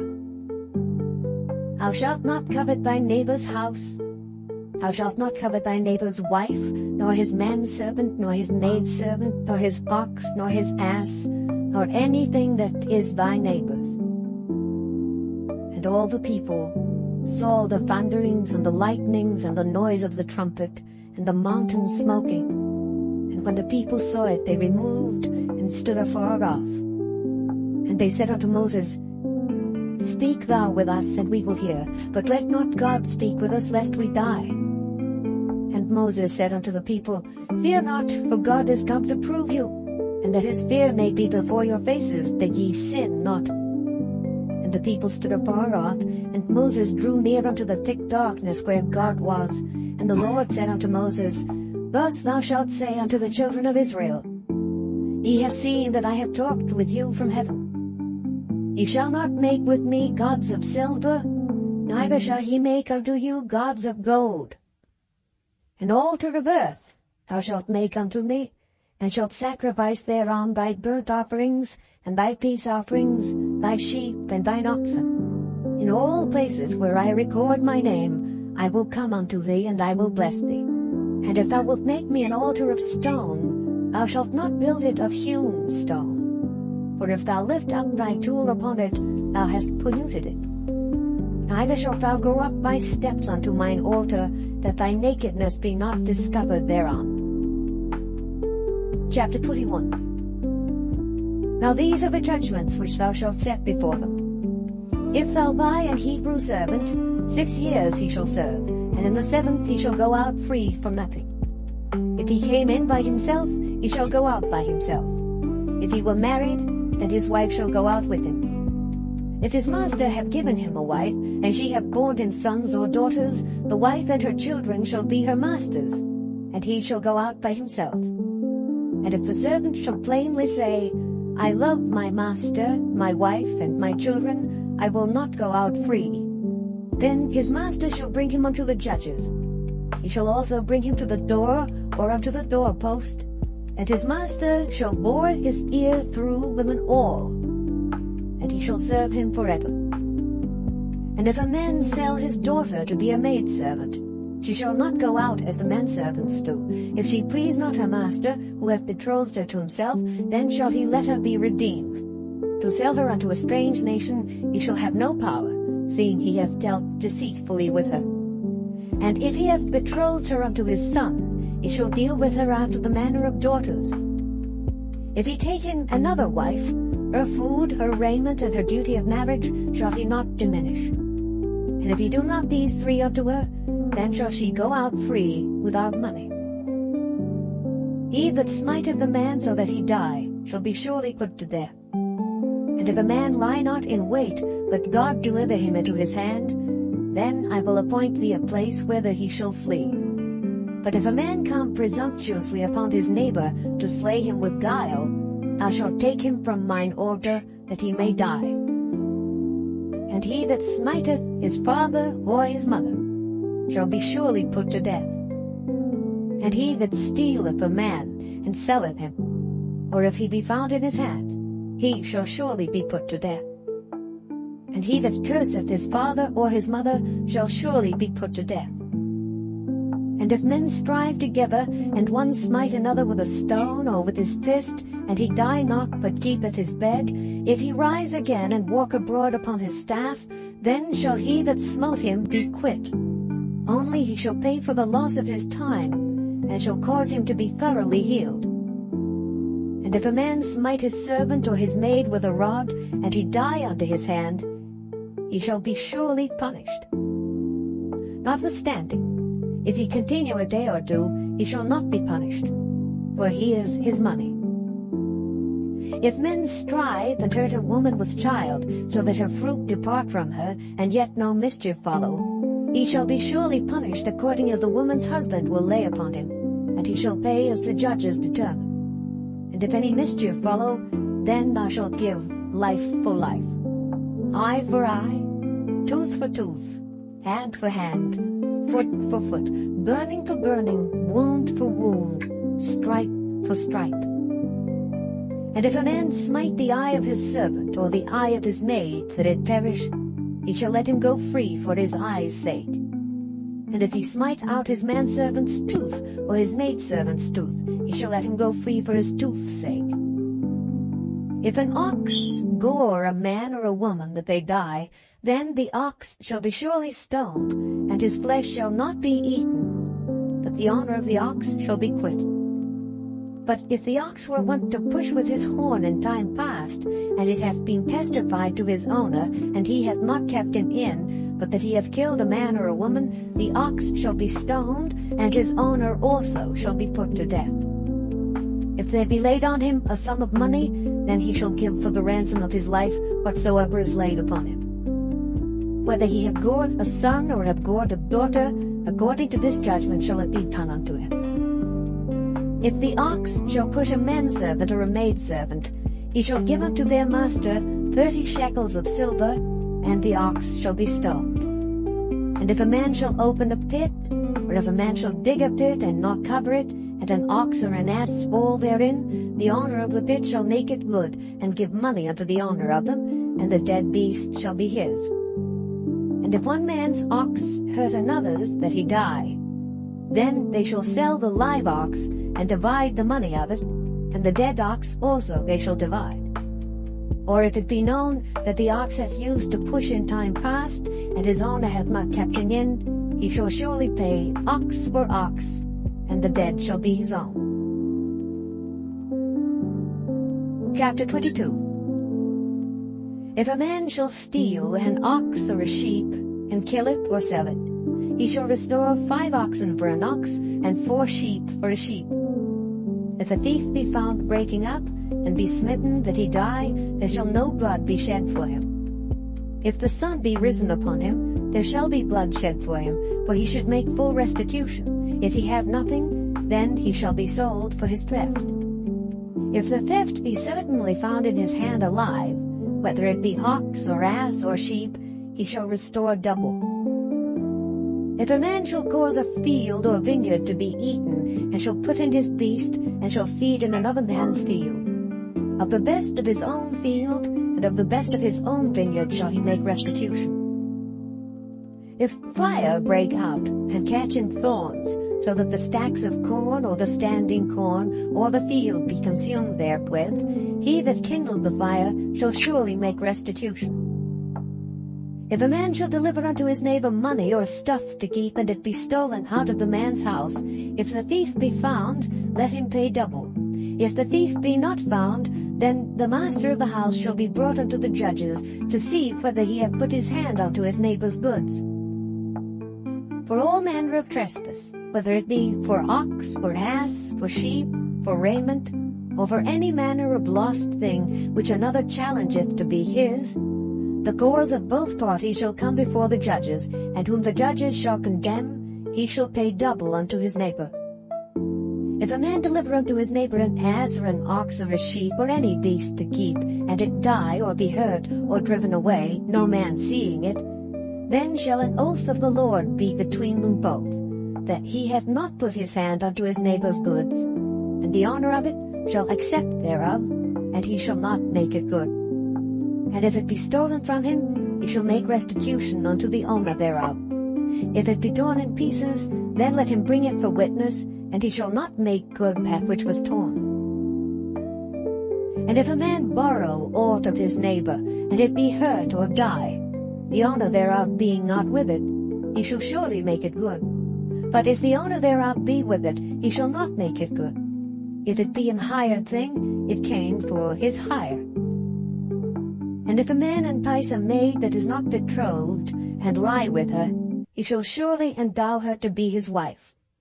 If her father utterly refuse to give her unto him, he shall pay money according to the dowry of virgins. Thou shalt not suffer a witch to live. Whosoever lieth with a beast shall surely be put to death. He that sacrificeth unto any god, save unto the Lord only, he shall be utterly destroyed. Thou shalt neither vex a stranger nor oppress him, for ye were strangers in the land of Egypt. Ye shall not afflict any widow or fatherless child. If thou afflict them in any wise, and they cry at all unto me, I will surely hear their cry. And my wrath shall wax hot, and I will kill you with the sword, and your wives shall be widows and your children fatherless. If thou lend money to any of my people that is poor by thee, thou shalt not be to him as an usurer, neither shalt thou lay upon him usury. If thou at all take thy neighbor's raiment to pledge, thou shalt deliver it unto him by that the sun goeth down, for that is his covering only. It is his raiment for his skin, wherein shall he sleep. And it shall come to pass, when he crieth unto me, that I will hear, for I am gracious. Thou shalt not revile the gods, nor curse the ruler of thy people. Thou shalt not delay to offer the first of thy ripe fruits and of thy liquors, the firstborn of thy sons shalt thou give unto me. Likewise shalt thou do with thine oxen and with thy sheep. 7 days it shall be with his dam, on the 8th day thou shalt give it me. And ye shall be holy men unto me. Neither shall ye eat any flesh that is torn of beasts in the field, ye shall cast it to the dogs. Chapter 23.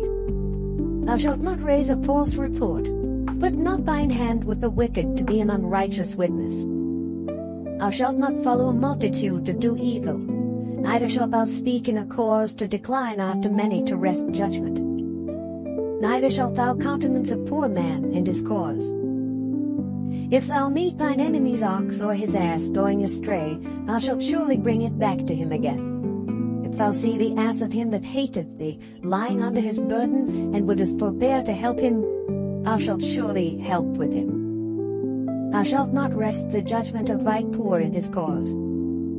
Keep thee far from a false matter, and the innocent and righteous slay thou not, for I will not justify the wicked. And thou shalt take no gift, for the gift blindeth the wise, and perverteth the words of the righteous.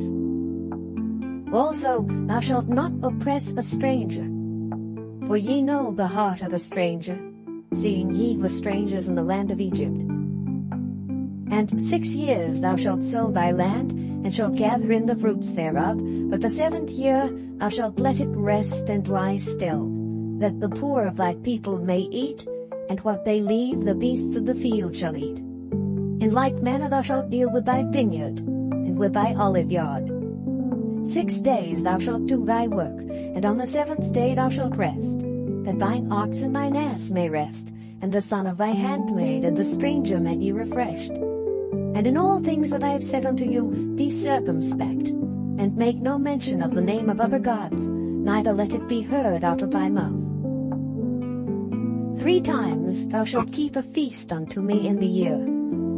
Thou shalt keep the feast of unleavened bread.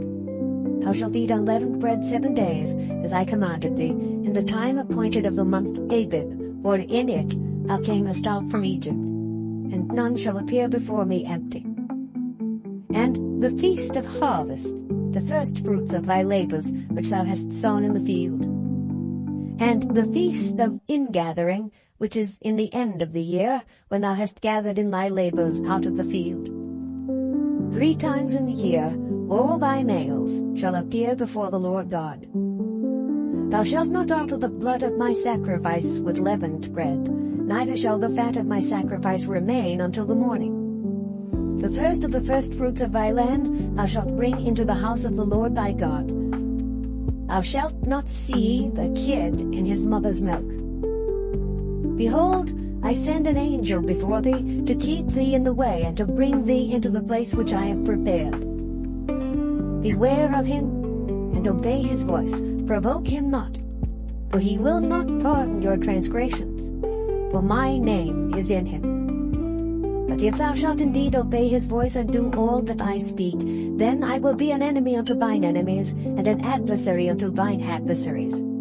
For mine angel shall go before thee, and bring thee in unto the Amorites, and the Hittites, and the Perizzites, and the Canaanites, and the Hivites, and the Jebusites, and I will cut them off.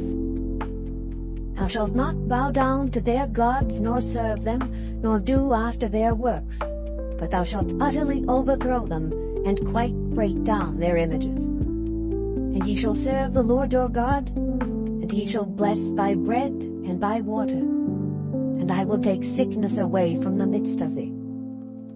There shall nothing cast their young, nor be barren in thy land. The number of thy days I will fulfill. I will send my fear before thee, and will destroy all the people to whom thou shalt come, and I will make all thine enemies turn their backs unto thee, and I will send hornets before thee, which shall drive out the Hivite, the Canaanite, and the Hittite from before thee. I will not drive them out from before thee in 1 year, lest the land become desolate, and the beasts of the field multiply against thee. By little and little I will drive them out from before thee, until thou be increased, and inherit the land. And I will set thy bounds from the Red Sea even unto the sea of the Philistines, and from the desert unto the river. For I will deliver the inhabitants of the land into your hand, and thou shalt drive them out before thee. Thou shalt make no covenant with them, nor with their gods. They shall not dwell in thy land, lest they make thee sin against me. For if thou serve their gods, it will surely be a snare unto thee. Chapter 24. And he said unto Moses, Come up unto the Lord, thou and Aaron, Nadab, and Abihu, and 70 of the elders of Israel, and worship ye afar off. And Moses alone shall come near the Lord, but they shall not come nigh, neither shall the people go up with him. And Moses came and told the people all the words of the Lord, and all the judgments. And all the people answered with one voice, and said, All the words which the Lord hath said will we do. And Moses wrote all the words of the Lord, and rose up early in the morning, and builded an altar unto the hill, and 12 pillars according to the 12 tribes of Israel. And he sent young men of the children of Israel, which offered burnt offerings, and sacrificed peace offerings of oxen unto the Lord. And Moses took half of the blood, and put it in basins, and half of the blood he sprinkled on the altar. And he took the book of the covenant, and read in the audience of the people. And they said, All that the Lord hath said will we do, and be obedient. And Moses took the blood, and sprinkled it on the people, and said, Behold the blood of the covenant which the Lord hath made with you concerning all these words.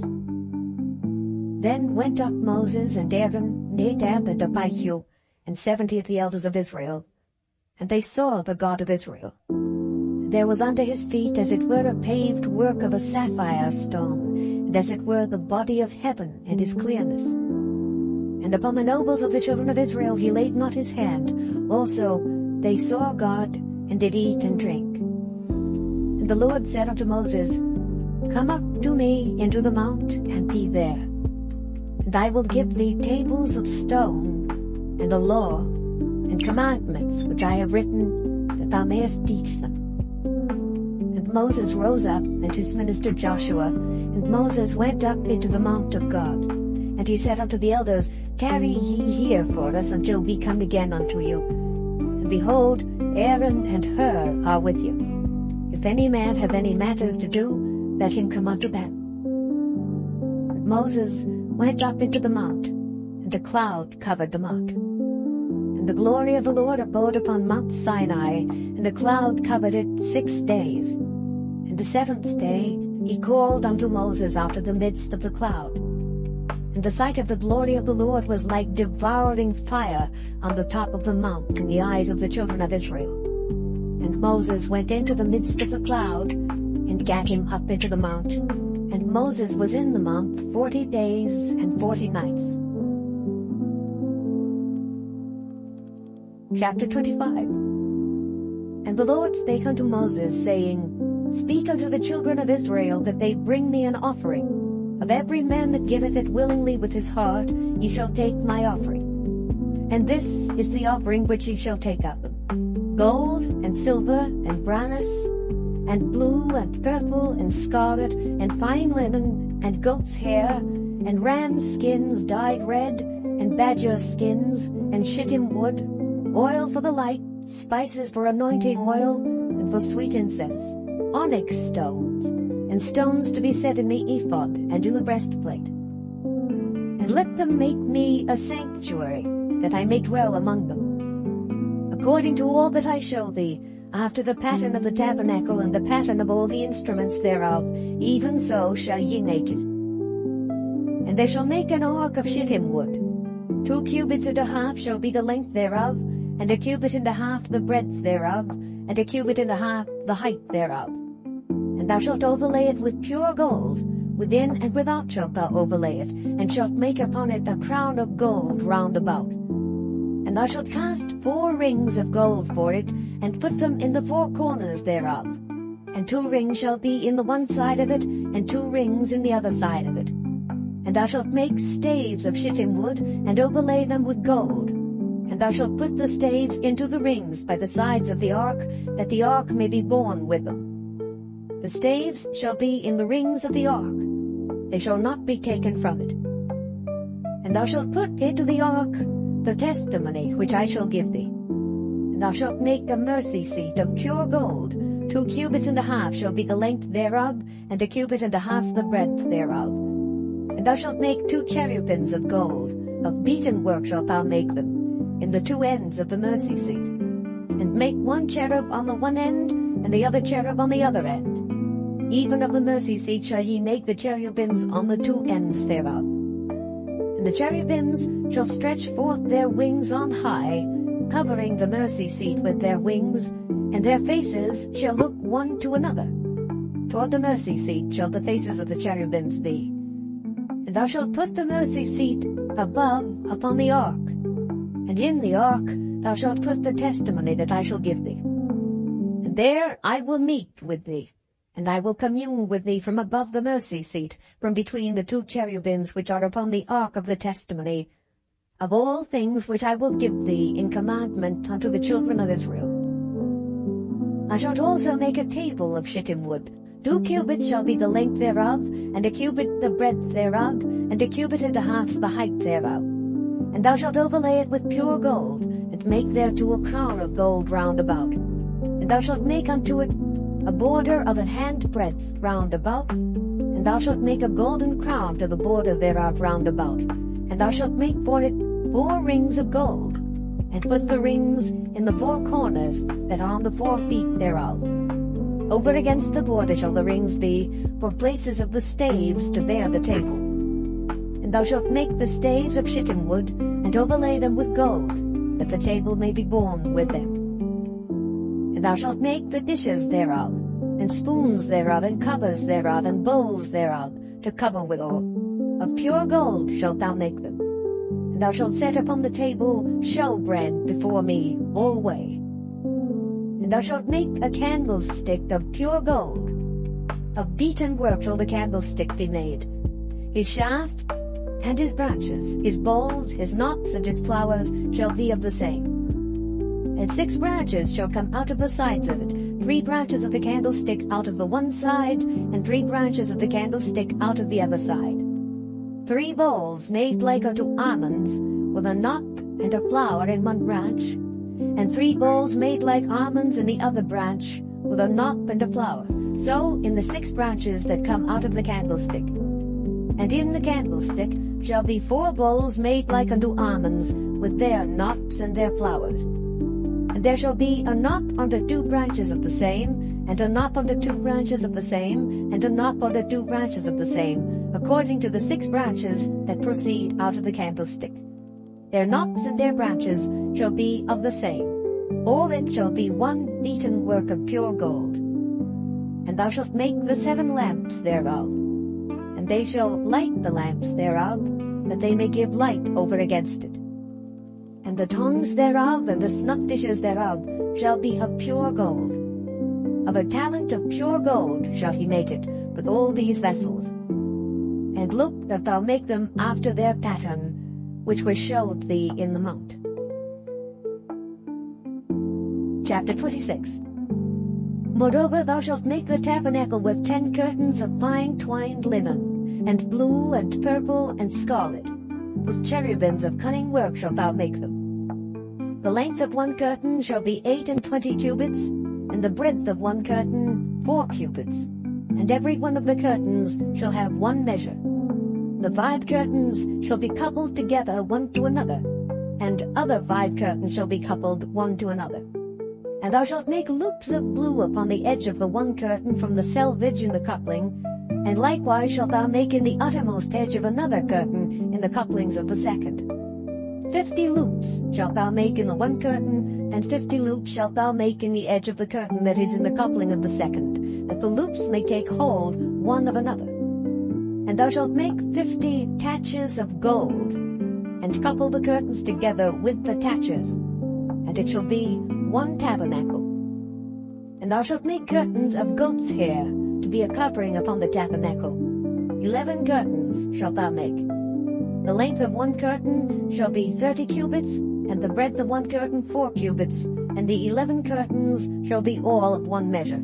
And thou shalt couple 5 curtains by themselves, and 6 curtains by themselves, and shalt double the 6th curtain in the forefront of the tabernacle. And thou shalt make 50 loops on the edge of the one curtain that is outmost in the coupling, and 50 loops in the edge of the curtain which coupleth the second. And thou shalt make 50 taches of brass, and put the taches into the loops, and couple the tent together, that it may be one. And the remnant that remaineth of the curtains of the tent, the half curtain that remaineth, shall hang over the back side of the tabernacle. And a cubit on the one side, and a cubit on the other side of that which remaineth in the length of the curtains of the tent, it shall hang over the sides of the tabernacle, on this side and on that side, to cover it. And thou shalt make a covering for the tent of rams' skins dyed red, and a covering above of badgers' skins. And thou shalt make boards for the tabernacle of shittim wood, standing up. 10 cubits shall be the length of a board, and a cubit and a half shall be the breadth of one board. 2 tenons shall there be in one board, set in order one against another. Thus shalt thou make for all the boards of the tabernacle. And thou shalt make the boards for the tabernacle 20 boards on the south side southward. And thou shalt make 40 sockets of silver under the 20 boards. 2 sockets under one board for his 2 tenons, and 2 sockets under another board for his 2 tenons. And for the second side of the tabernacle on the north side there shall be 20 boards, and there 40 sockets of silver, 2 sockets under one board and 2 sockets under another board. And for the sides of the tabernacle westward thou shalt make 6 boards, and 2 boards shalt thou make for the corners of the tabernacle in the 2 sides. And they shall be coupled together beneath, and they shall be coupled together above the head of it unto one ring. Thus shall it be for them both. They shall be for the 2 corners.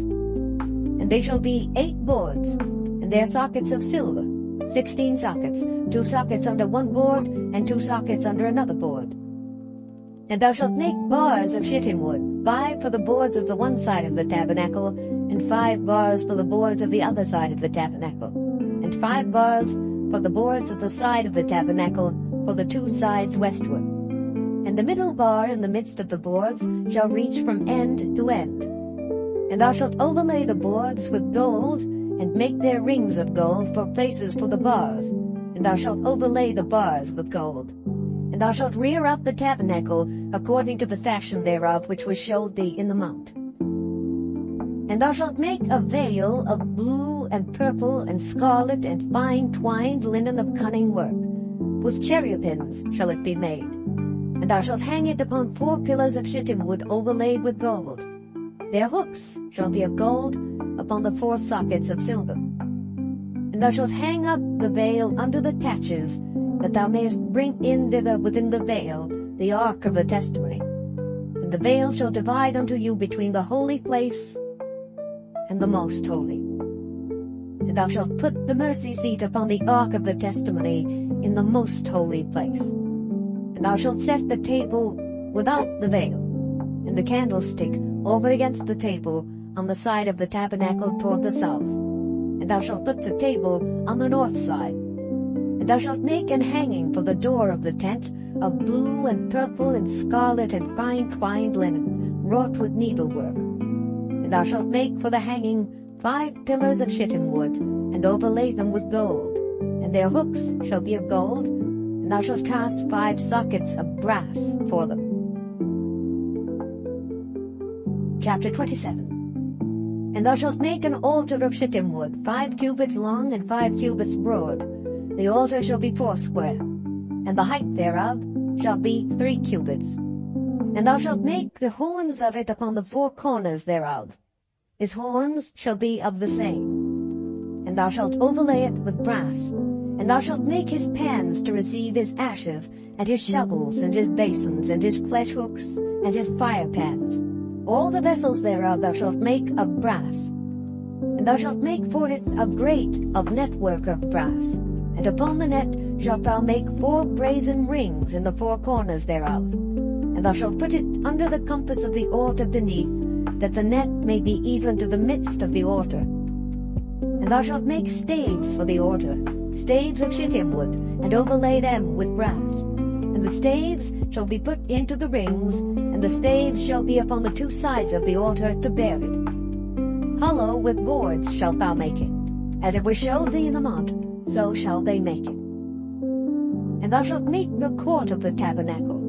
For the south side southward there shall be hangings for the court of fine twined linen of 100 cubits long for one side. And the 20 pillars thereof, and their 20 sockets, shall be of brass. The hooks of the pillars and their fillets shall be of silver. And likewise for the north side, in length there shall be hangings of 100 cubits long, and his 20 pillars and their 20 sockets of brass, the hooks of the pillars and their fillets of silver. And for the breadth of the court on the west side shall be hangings of 50 cubits, their pillars 10, and their sockets 10. And the breadth of the court on the east side eastward shall be 50 cubits. The hangings of one side of the gate shall be 15 cubits, their pillars 3, and their sockets 3. And on the other side shall be hangings 15 cubits, their pillars 3, and their sockets 3. And for the gate of the court shall be an hanging of 20 cubits, of blue and purple and scarlet and fine twined linen, wrought with needlework. And their pillars shall be 4, and their sockets 4. All the pillars round about the court shall be filleted with silver. Their hooks shall be of silver, and their sockets of brass. The length of the court shall be 100 cubits, and the breadth 50 everywhere, and the height 5 cubits of fine twined linen, and their sockets of brass. All the vessels of the tabernacle, and all the service thereof, and all the pins thereof, and all the pins of the court, shall be of brass. And thou shalt command the children of Israel that they bring thee pure oil olive beaten for the light, to cause the lamp to burn always. In the tabernacle of the congregation, without the veil which is before the testimony, Aaron and his sons shall order it from evening to morning before the Lord. It shall be a statute forever unto their generations, on the behalf of the children of Israel. Chapter 28.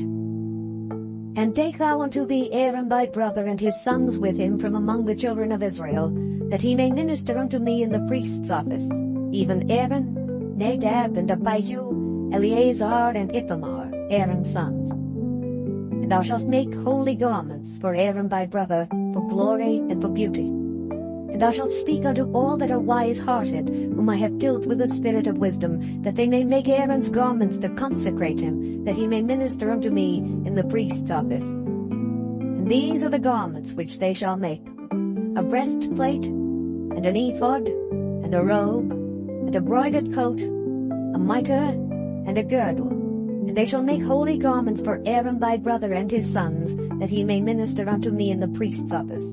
And they shall take gold, and blue, and purple, and scarlet, and fine linen. And they shall make the ephod of gold, of blue, and of purple, of scarlet, and fine twined linen, with cunning work.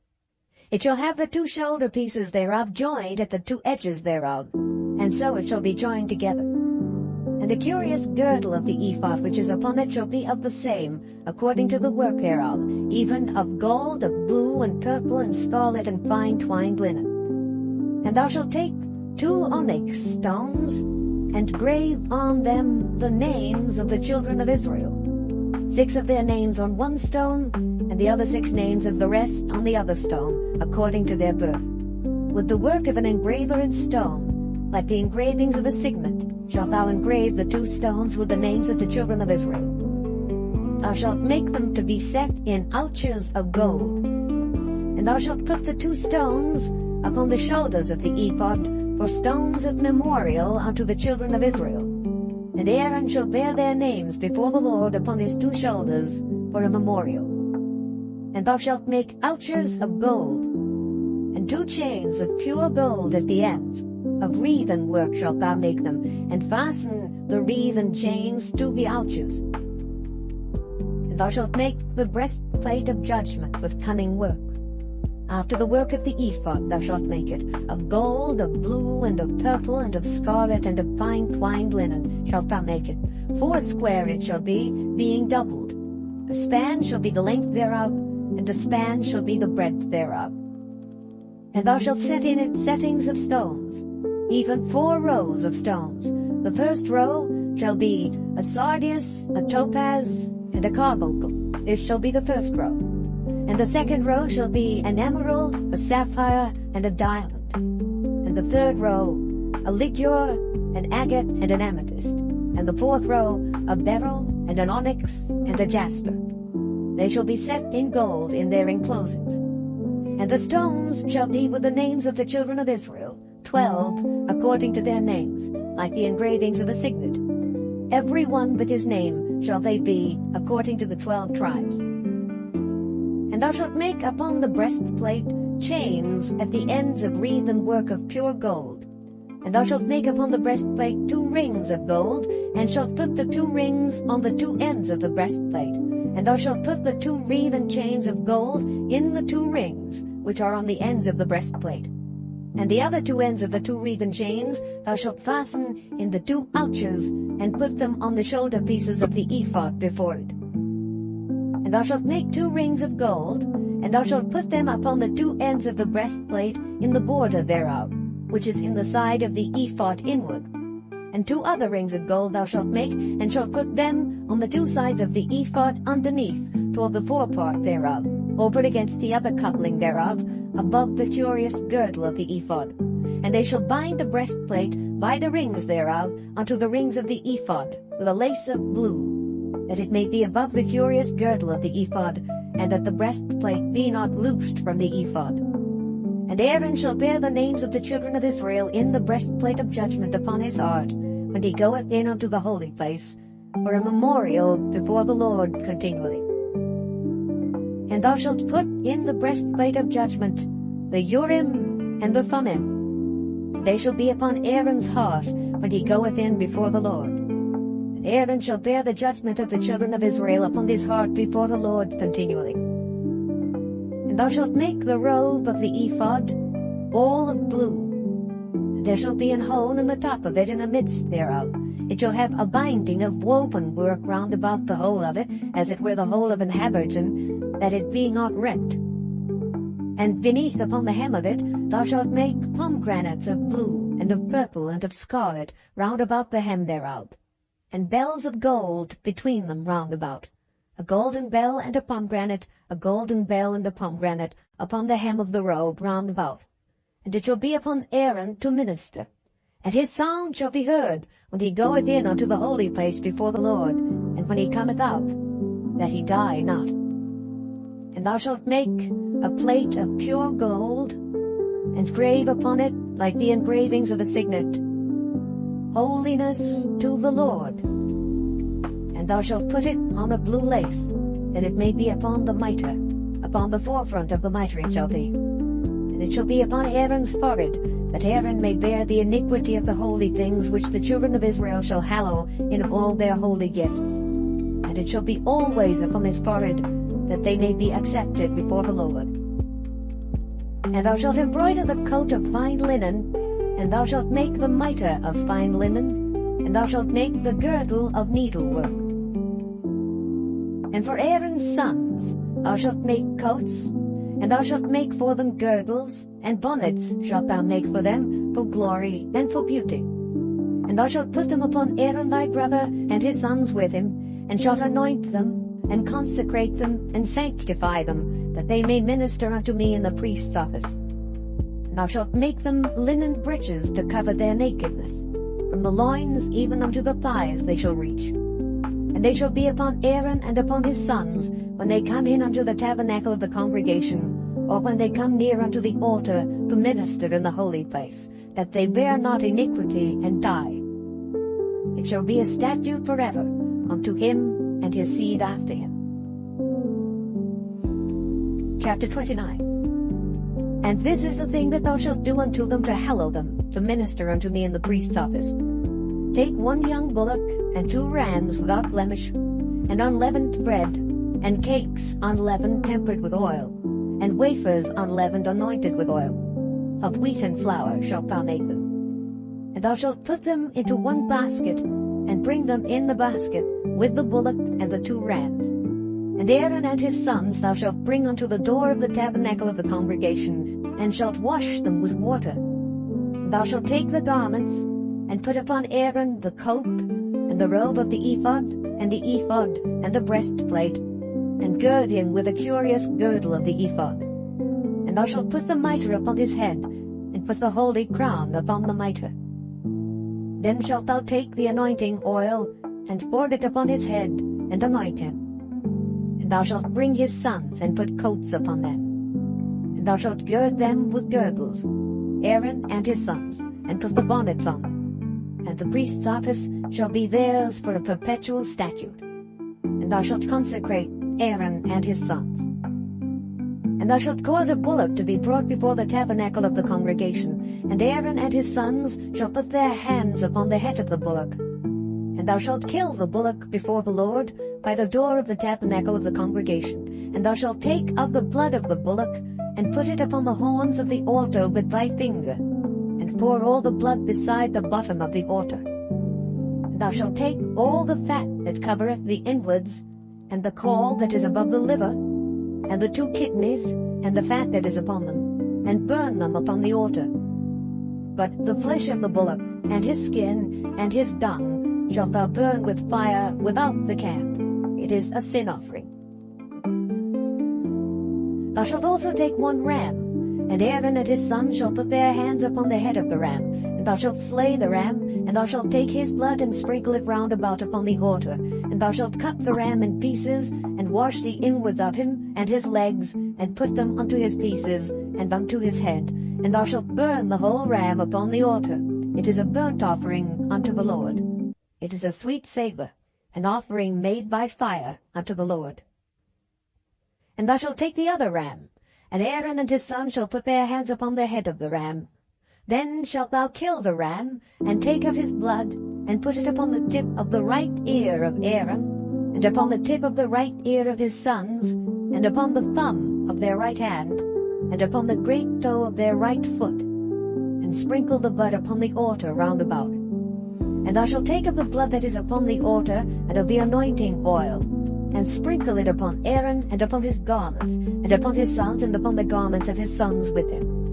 And he shall be hallowed, and his garments, and his sons' garments with him. Also thou shalt take of the ram the fat and the rump, and the fat that covereth the inwards, and the caul above the liver, and the 2 kidneys, and the fat that is upon them, and the right shoulder, for it is a ram of consecration. And 1 loaf of bread, and 1 cake of oiled bread, and 1 wafer out of the basket of the unleavened bread that is before the Lord. And thou shalt put all in the hands of Aaron, and in the hands of his sons, and shalt wave them for a wave offering before the Lord. And thou shalt receive them of their hands, and burn them upon the altar for a burnt offering, for a sweet savour before the Lord.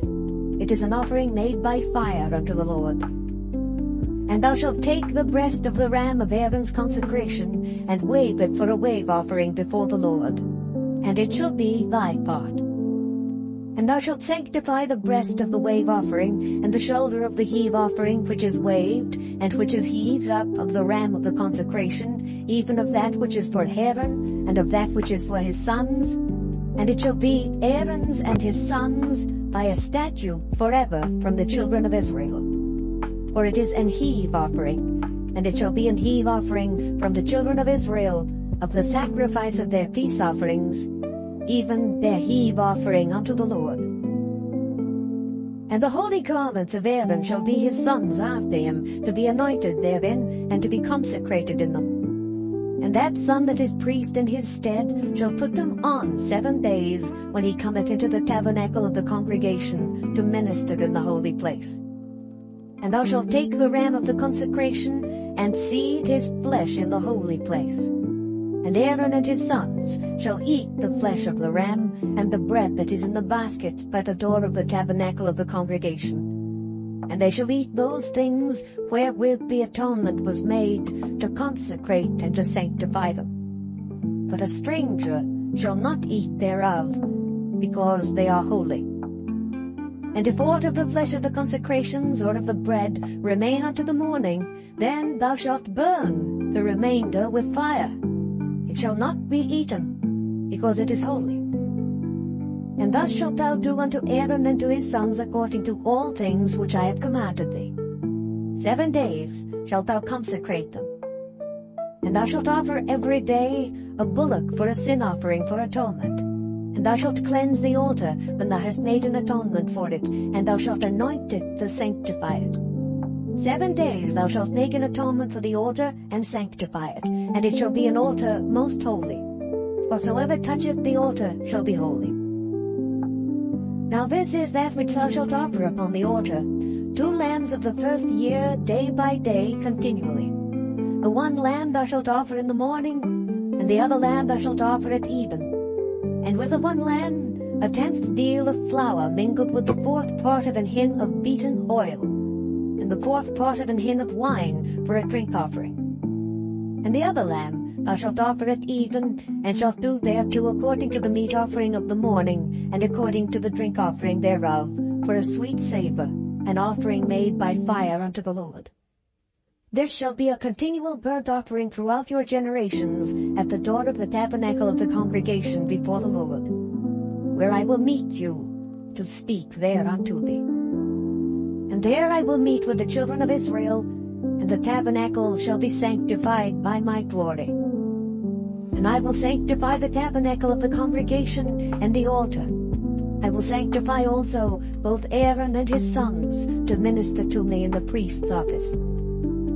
And I will dwell among the children of Israel, and will be their God. And they shall know that I am the Lord their God, that brought them forth out of the land of Egypt, that I may dwell among them. I am the Lord their God. Chapter 30. And thou shalt make an altar to burn incense upon. Of shittim wood shalt thou make it. A cubit shall be the length thereof, and a cubit the breadth thereof. 4 shall it be, and 2 cubits shall be the height thereof. The horns thereof shall be of the same. And thou shalt overlay it with pure gold, the top thereof, and the sides thereof round about, and the horns thereof. And thou shalt make unto it a crown of gold round about. And 2 golden rings shalt thou make to it under the crown of it, by the 2 corners thereof. Upon the 2 sides of it shalt thou make it. And they shall be for places for the staves to bear it withal. And thou shalt make the staves of shittim wood, and overlay them with gold. And thou shalt put it before the veil that is by the ark of the testimony, before the mercy seat that is over the testimony, where I will meet with it. And Aaron shall burn thereon sweet incense every morning. When he dresseth the lamps, he shall burn incense upon it. And when Aaron lighteth the lamps at even, he shall burn incense upon it, a perpetual incense before the Lord throughout your generations. Ye shall offer no strange incense thereon, nor burnt sacrifice, nor meat offering, neither shall ye pour drink offering thereon. And Aaron shall make an atonement upon the horns of it once in a year, with the blood of the sin offering of atonements. Once in the year shall he make atonement upon it throughout your generations. It is most holy unto the Lord. And the Lord spake unto Moses, saying, When thou takest the sum of the children of Israel after their number, then shall they give every man a ransom for his soul unto the Lord, when thou numberest them, that there be no plague among them when thou numberest them. This they shall give, every one that passeth among them that are numbered, half a shekel after the shekel of the sanctuary. A shekel is 20 gerahs. And half shekel shall be the offering of the Lord. Every one that passeth among them that are numbered from 20 years old and above shall give an offering unto the Lord.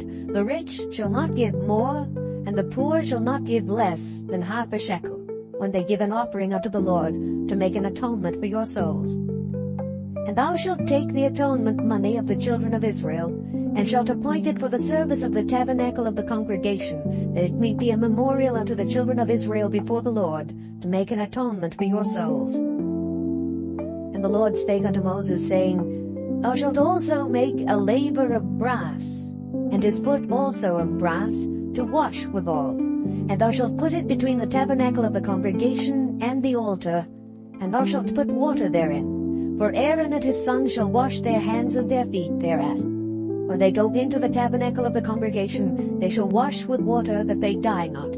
Or when they come near to the altar to minister, to burn offering made by fire unto the Lord, so they shall wash their hands and their feet, that they die not. And it shall be a statute forever to them, even to him and to his seed throughout their generations. Moreover the Lord spake unto Moses, saying, Take thou also unto thee principal spices, of pure myrrh 500 shekels, and of sweet cinnamon half so much, even 250 shekels, and of sweet calamus 250 shekels, and of cassia 500 shekels after the shekel of the sanctuary, and of oil olive and hin. And thou shalt make it an oil of holy ointment, an ointment compound after the art of the apothecary. It shall be an holy anointing oil. And thou shalt anoint the tabernacle of the congregation therewith, and the ark of the testimony, and the table and all his vessels, and the candlestick and his vessels, and the altar of incense, and the altar of burnt offering, with all his vessels, and the laver and his foot. And thou shalt sanctify them, that they may be most holy. Whatsoever toucheth them shall be holy. And thou shalt anoint Aaron and his sons, and consecrate them, that they may minister unto me in the priest's office. And thou shalt speak unto the children of Israel, saying, This shall be an holy anointing oil unto me throughout your generations. Upon man's flesh shall it not be poured, neither shall ye make any other like it after the composition of it. It is holy, and it shall be holy unto you. Whosoever compoundeth any like it, or whosoever putteth any of it upon a stranger, shall even be cut off from this people. And the Lord said unto Moses, Take unto thee sweet spices, stacte, and onycha, and galbanum, these sweet spices with pure frankincense. Of each shall there be a like weight. And thou shalt make it a perfume, a confection after the art of the apothecary, tempered together, pure and holy. And thou shalt beat some of it very small, and put of it before the testimony in the tabernacle of the congregation, where I will meet with thee. It shall be unto you most holy. And as for the perfume which thou shalt make, ye shall not make to yourselves according to the composition thereof. It shall be unto thee holy for the Lord. Whosoever shall make like unto that, to smell thereto, shall even be cut off from his people. Chapter 31. And the Lord spake unto Moses, saying, See, I have called by name Bezaleel the son of Uri, the son of Hur, of the tribe of Judah. And I have filled him with the Spirit of God, in wisdom and in understanding, and in knowledge, and in all manner of workmanship, to devise cunning works, to work in gold, and in silver, and in brass, and in cutting of stones, to set them, and in carving of timber, to work in all manner of workmanship. And I, behold, I have given with him Aholiab the son of Ahisamach of the tribe of Dan. And in the hearts of all that are wise-hearted I have put wisdom, that they may make all that I have commanded thee. The tabernacle of the congregation, and the ark of the testimony, and the mercy seat that is thereupon, and all the furniture of the tabernacle, and the table and his furniture, and the pure candlestick with all his furniture, and the altar of incense, and the altar of burnt offering with all his furniture, and the laver and his foot, and the cloths of service, and the holy garments for Aaron the priest, and the garments of his sons, to minister in the priest's office, and the anointing oil and sweet incense for the holy place. According to all that I have commanded thee shall they do. And the Lord spake unto Moses, saying, Speak thou also unto the children of Israel, saying, Verily my Sabbaths ye shall keep, for it is a sign between me and you throughout your generations, that ye may know that I am the Lord that doth sanctify you. Ye shall keep the Sabbath therefore, for it is holy unto you. Every one that defileth it shall surely be put to death. For whosoever doeth any work therein, that soul shall be cut off from among his people.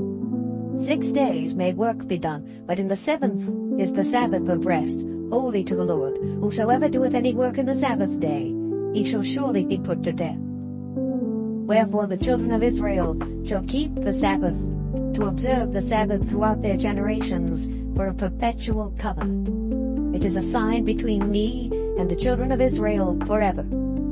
For in 6 days the Lord made heaven and earth, and on the 7th day he rested, and was refreshed. And he gave unto Moses, when he had made an end of communing with him upon Mount Sinai, 2 tables of testimony, tables of stone, written with the finger of God. Chapter 32. And when the people saw that Moses delayed to come down out of the mount, the people gathered themselves together unto Aaron, and said unto him, Up, make us gods which shall go before us. For as for this Moses, the man that brought us up out of the land of Egypt, we wot not what is become of him.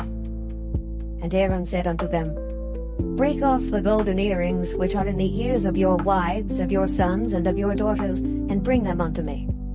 And all the people brake off the golden earrings which were in their ears, and brought them unto Aaron. And he received them at their hand, and fashioned it with a graving tool, after he had made it a molten calf. And they said, These be thy gods, O Israel, which brought thee up out of the land of Egypt. And when Aaron saw it, he built an altar before it. And Aaron made proclamation, and said, Tomorrow is a feast to the Lord. And they rose up early on the morrow, and offered burnt offerings, and brought peace offerings. And the people sat down to eat and to drink, and rose up to play. And the Lord said unto Moses, Go, get thee down, for thy people which thou broughtest out of the land of Egypt have corrupted themselves.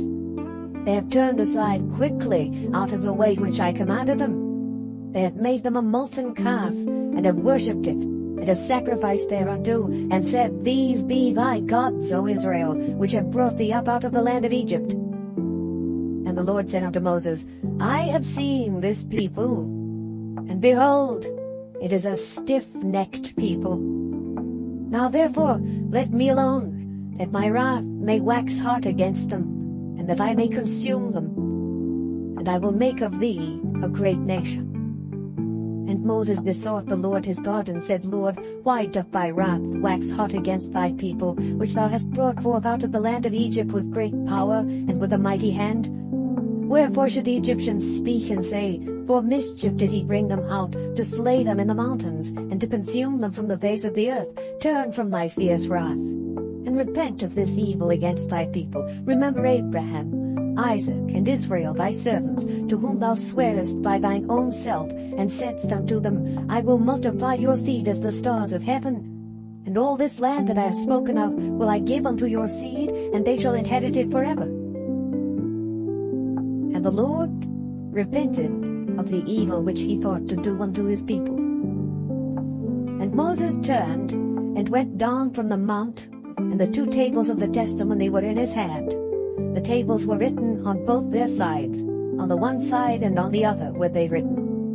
And the tables were the work of God, and the writing was the writing of God, graven upon the tables. And when Joshua heard the noise of the people as they shouted, he said unto Moses, There is a noise of war in the camp. And he said, It is not the voice of them that shout for mastery, neither is it the voice of them that cry for being overcome, but the noise of them that sing do I hear. And it came to pass, as soon as he came nigh unto the camp, that he saw the calf and the dancing. And Moses' anger waxed hot, and he cast the tables out of his hands, and brake them beneath the mount. And he took the calf which they had made, and burnt it in the fire, and ground it to powder, and strawed it upon the water, and made the children of Israel drink of it. And Moses said unto Aaron, What did this people unto thee, that thou hast brought so great a sin upon them? And Aaron said, Let not the anger of my Lord wax hot. Thou knowest the people that they are set on mischief. For they said unto me, Make us gods which shall go before us. For as for this Moses, the man that brought us up out of the land of Egypt, we wot not what is become of him. And I said unto them, Whosoever hath any gold, let them break it off. So they gave it me. Then I cast it into the fire, and there came up this calf. And when Moses saw that the people were naked, for Aaron had made them naked unto their shame among their enemies, then Moses stood in the gate of the camp and said, Who is on the Lord's side? Let him come unto me. And all the sons of Levi gathered themselves together unto him. And he said unto them, Thus saith the Lord God of Israel, Put every man his sword by his side, and go in and out from gate to gate throughout the camp, and slay every man his brother, and every man his companion, and every man his neighbor. And the children of Levi did according to the word of Moses, and there fell of the people that day about 3,000 men. For Moses had said, Consecrate yourselves today to the Lord, even every man upon his son and upon his brother, that he may bestow upon you a blessing this day. And it came to pass on the morrow that Moses said unto the people, Ye have sinned a great sin. And now I will go up unto the Lord. Peradventure I shall make an atonement for your sin. And Moses returned unto the Lord and said, Oh, this people have sinned a great sin, and have made them gods of gold. Yet now, if thou wilt, forgive their sin. And if not, blot me, I pray thee, out of thy book which thou hast written. And the Lord said unto Moses, Whosoever hath sinned against me, him will I blot out of my book. Therefore now go, lead the people unto the place of which I have spoken unto thee. Behold, mine angel shall go before thee. Nevertheless, in the day when I visit, I will visit their sin upon them. And the Lord plagued the people, because they made the calf which Aaron made. Chapter 33. And the Lord said unto Moses, Depart and go up hence, thou and the people which thou hast brought up out of the land of Egypt, unto the land which I sware unto Abraham, to Isaac, and to Jacob, saying, Unto thy seed will I give it. And I will send an angel before thee, and I will drive out the Canaanite, the Amorite, and the Hittite, and the Perizzite, the Hivite, and the Jebusite, unto a land flowing with milk and honey. For I will not go up in the midst of thee. For thou art a stiff-necked people, lest I consume thee in the way. And when the people heard these evil tidings, they mourned, and no man did put on him his ornaments. For the Lord had said unto Moses, Say unto the children of Israel, Ye are a stiff-necked people. I will come up into the midst of thee in a moment and consume thee. Therefore now put off thy ornaments from thee, that I may know what to do unto thee. And the children of Israel stripped themselves of their ornaments by the Mount Horeb. And Moses took the tabernacle, and pitched it without the camp afar off from the camp, and called it the tabernacle of the congregation. And it came to pass that every one which sought the Lord went out unto the tabernacle of the congregation, which was without the camp. And it came to pass, when Moses went out unto the tabernacle, that all the people rose up, and stood every man at his tent door, and looked after Moses, until he was gone into the tabernacle. And it came to pass, as Moses entered into the tabernacle, the cloudy pillar descended, and stood at the door of the tabernacle, and the Lord talked with Moses. And all the people saw the cloudy pillars stand at the tabernacle door, and all the people rose up and worshipped, every man in his tent door. And the Lord spake unto Moses face to face, as a man speaketh unto his friend. And he turned again into the camp. But his servant Joshua the son of Nun, a young man, departed not out of the tabernacle. And Moses said unto the Lord, See, thou sayest unto me, Bring up this people, and thou hast not let me know whom thou wilt send with me. Yet thou hast said, I know thee by name, and thou hast also found grace in my sight. Now therefore I pray thee, if I have found grace in thy sight, show me now thy way, that I may know thee, that I may find grace in thy sight, and consider that this nation is thy people. And he said, My presence shall go with thee, and I will give thee rest. And he said unto him, If thy presence go not with me, carry us not up hence. For wherein shall it be known here that I and thy people have found grace in thy sight? Is it not in that thou goest with us? So shall we be separated, I and thy people, from all the people that are upon the face of the earth. And the Lord said unto Moses, I will do this thing also that thou hast spoken. For thou hast found grace in my sight, and I know thee by name.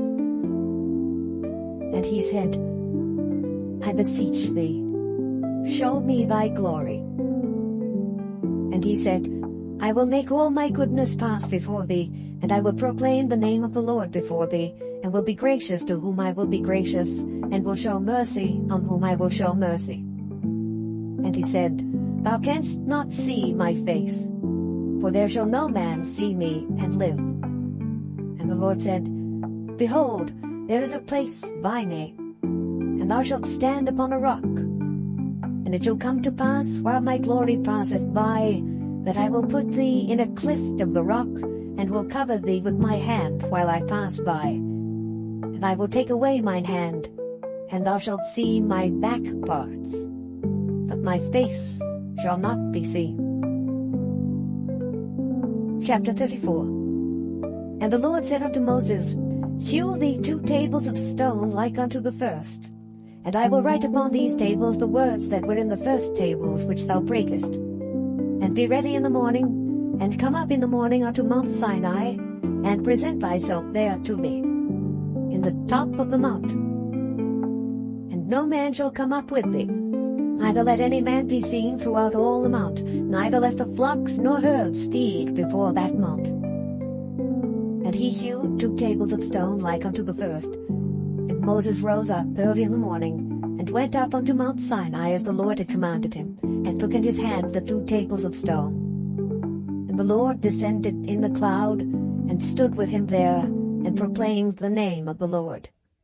And the Lord passed by before him, and proclaimed, The Lord God, merciful and gracious, long-suffering, and abundant in goodness and truth, keeping mercy for thousands, forgiving iniquity and transgression and sin, and that will by no means clear the guilty, visiting the iniquity of the fathers upon the children, and upon the children's children unto the third and to the fourth generation. And Moses made haste, and bowed his head toward the earth, and worshipped. And he said, If now I have found grace in my sight, O Lord, let my Lord, I pray thee, go among us. For it is a stiff-necked people.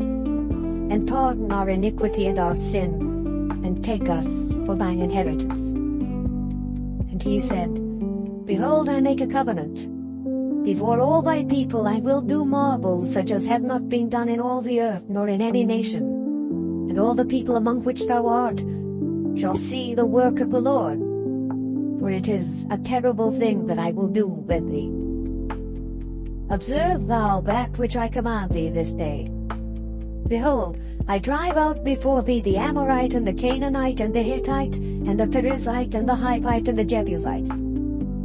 Take heed to thyself, lest thou make a covenant with the inhabitants of the land whither thou goest, lest it be for a snare in the midst of thee. But ye shall destroy their altars, break their images, and cut down their groves. For thou shalt worship no other God. For the Lord, whose name is jealous, is a jealous God. Lest thou make a covenant with the inhabitants of the land, and they go a-whoring after their gods, and do sacrifice unto their gods, and one call thee, and thou eat of his sacrifice. And thou take of their daughters unto thy sons, and their daughters go a-whoring after their gods, and make thy sons go a-whoring after their gods.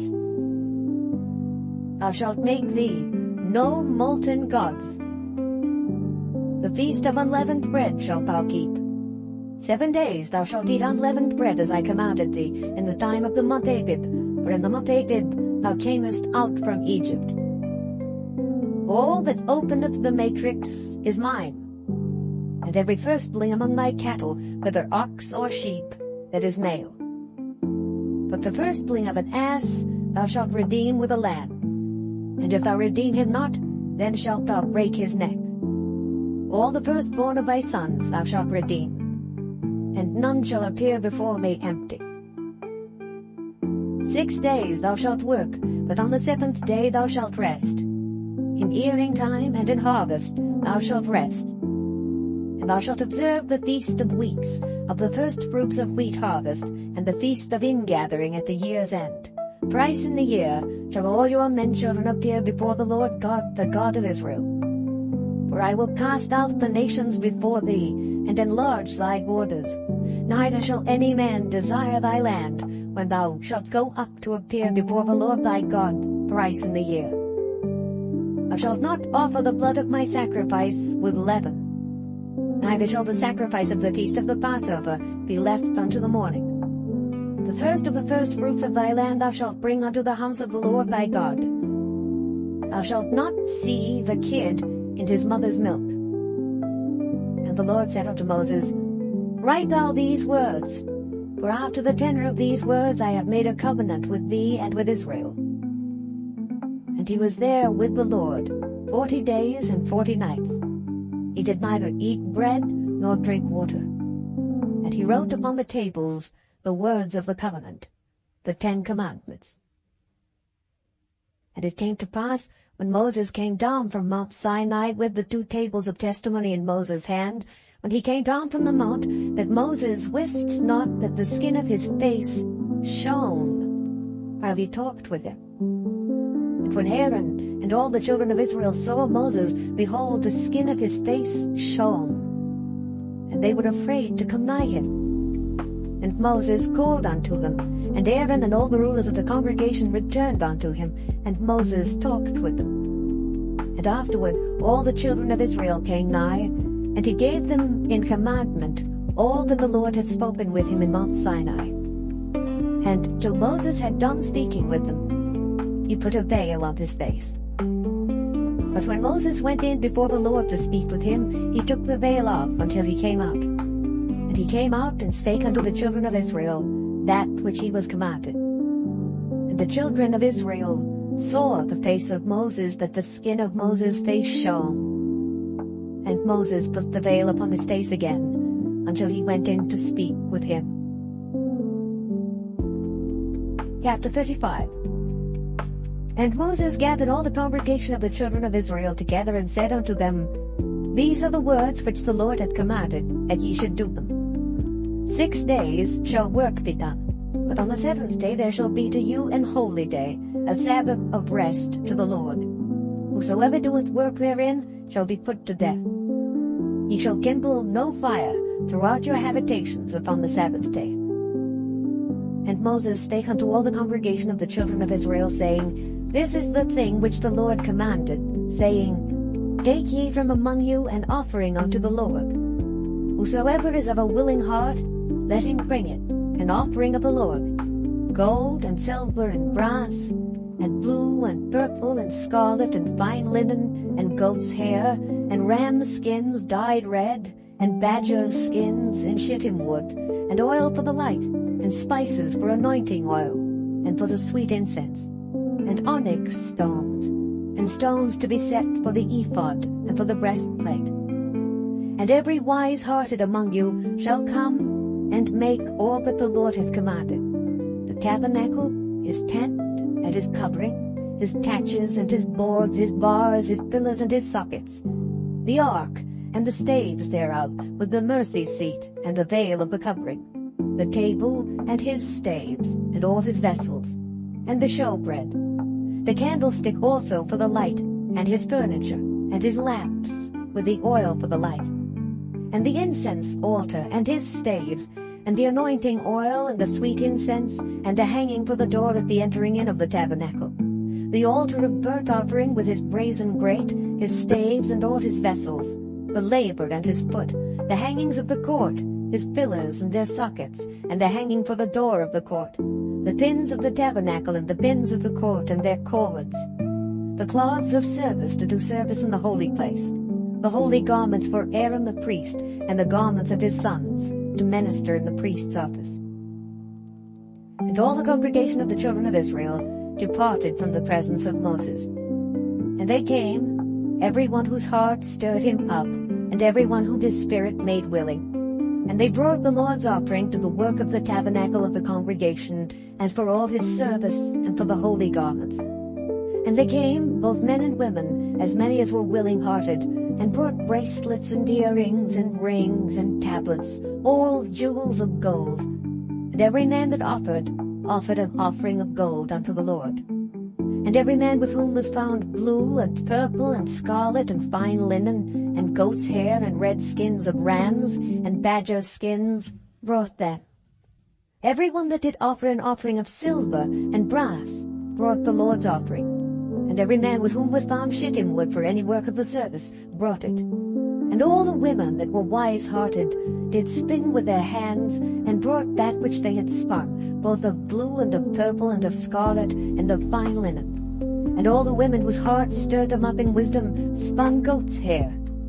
And the rulers brought onyx stones, and stones to be set for the ephod, and for the breastplate, and spice, and oil for the light, and for the anointing oil, and for the sweet incense.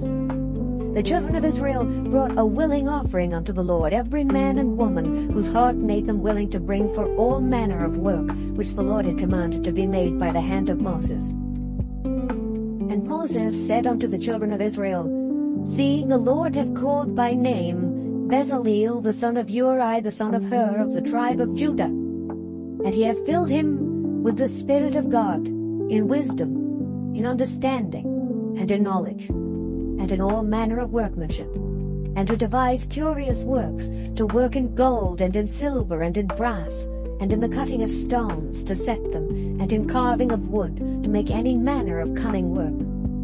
And he hath put in his heart that he may teach, both he and Aholiab the son of Ahisamach of the tribe of Dan. Them hath he filled with wisdom of heart, to work all manner of work of the engraver, and of the cunning workman, and of the embroiderer in blue and in purple, in scarlet, and in fine linen, and of the weaver, even of them that do any work, and of those that devise cunning work. Chapter 36. Then wrought Bezaleel and Aholiab, and every wise-hearted man, in whom the Lord put wisdom and understanding to know how to work all manner of work for the service of the sanctuary, according to all that the Lord had commanded. And Moses called Bezaleel and Aholiab and every wise-hearted man, in whose heart the Lord had put wisdom, even every one whose heart stirred him up to come unto the work to do it. And they received of Moses all the offering which the children of Israel had brought for the work of the service of the sanctuary, to make it withal. And they brought yet unto him free offerings every morning. And all the wise men that wrought all the work of the sanctuary came every man from his work which they made. And they spake unto Moses, saying, The people bring much more than enough for the service of the work which the Lord commanded to make. And Moses gave commandment, and they caused it to be proclaimed throughout the camp, saying, Let neither man nor woman make any more work for the offering of the sanctuary. So the people were restrained from bringing. For the stuff they had was sufficient for all the work to make it, and too much. And every wise-hearted man among them that wrought the work of the tabernacle made 10 curtains of fine twined linen, and blue and purple and scarlet. With cherubims of cunning work made he them. The length of one curtain was 28 cubits, and the breadth of one curtain 4 cubits. The curtains were all of one size. And he coupled the 5 curtains one unto another, and the other 5 curtains he coupled one unto another. And he made loops of blue on the edge of one curtain from the selvage in the coupling. Likewise he made in the uttermost side of another curtain in the couplings of the second. 50 loops made he in one curtain, and 50 loops made he in the edge of the curtain which was in the coupling of the second. The loops held one curtain to another. And he made 50 taches of gold, and coupled the curtains one unto another with the taches. So it became one tabernacle. And he made curtains of goat's hair for the tent over the tabernacle. 11 curtains he made them. The length of one curtain was 30 cubits, and 4 cubits was the breadth of one curtain. The 11 curtains were of one size. And he coupled 5 curtains by themselves, and 6 curtains by themselves. And he made 50 loops upon the uttermost edge of the curtain in the coupling, and 50 loops made he upon the edge of the curtain which coupleth the second. And he made 50 taches of brass to couple the tent together, that it might be one. And he made a covering for the tent of rams' skins dyed red, and a covering of badgers' skins above that. And he made boards for the tabernacle of shittim wood standing up.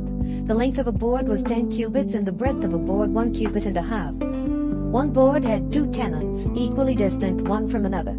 Thus did he make for all the boards of the tabernacle. And he made boards for the tabernacle, 20 boards for the south side southward, and 40 sockets of silver he made under the 20 boards, 2 sockets under one board for his 2 tenons, and 2 sockets under another board for his 2 tenons. And for the other side of the tabernacle, which is toward the north corner, he made 20 boards, and there 40 sockets of silver, 2 sockets under one board and 2 sockets under another board. And for the sides of the tabernacle westward he made 6 boards. And 2 boards made he for the corners of the tabernacle in the 2 sides. And they were coupled beneath, and coupled together at the head thereof to one ring. Thus he did to both of them in both the corners. And there were 8 boards, and their sockets were 16 sockets of silver, under every board 2 sockets. And he made bars of shittim wood, 5 for the boards of the one side of the tabernacle, and 5 bars for the boards of the other side of the tabernacle, and 5 bars for the boards of the tabernacle for the sides westward. And he made the middle bar to shoot through the boards from the one end to the other. And he overlaid the boards with gold, and made their rings of gold to be places for the bars, and overlaid the bars with gold. And he made a veil of blue and purple and scarlet and fine twined linen. With cherubims made he it of cunning work.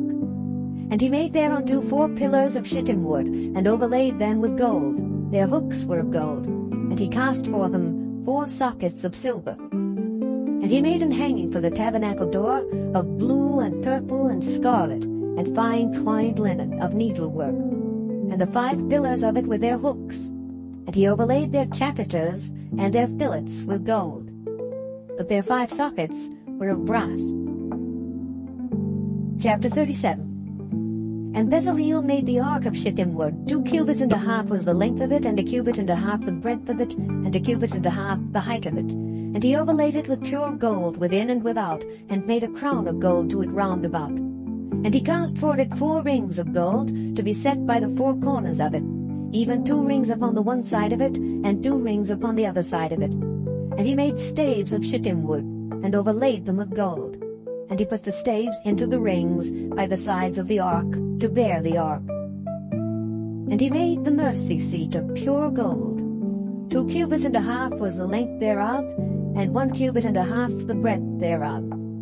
And he made 2 cherubims of gold, beaten out of 1 piece made he them, on the 2 ends of the mercy seat. 1 cherub on the end on this side, and another cherub on the other end on that side. Out of the mercy seat made he the cherubims on the 2 ends thereof. And the cherubims spread out their wings on high, and covered with their wings over the mercy seat, with their faces one to another. Even to the mercy seatward were the faces of the cherubims. And he made the table of shittim wood. 2 cubits was the length thereof, and 1 cubit the breadth thereof, and 1 cubit and a half the height thereof. And he overlaid it with pure gold, and made thereunto a crown of gold round about. Also he made thereunto a border of an handbreadth round about, and made a crown of gold for the border thereof round about. And he cast for it 4 rings of gold, and put the rings upon the 4 corners that were in the 4 feet thereof. Over against the border were the rings, the places for the staves to bear the table. And he made the staves of shittim wood, and overlaid them with gold, to bear the table. And he made the vessels which were upon the table, his dishes, and his spoons, and his bowls, and his covers to cover withal, of pure gold. And he made the candlestick of pure gold, of beaten work made he the candlestick. His shaft, and his branch, his bowls, his knops, and his flowers were of the same. And 6 branches going out of the sides thereof, 3 branches of the candlestick out of the one side thereof, and 3 branches of the candlestick out of the other side thereof.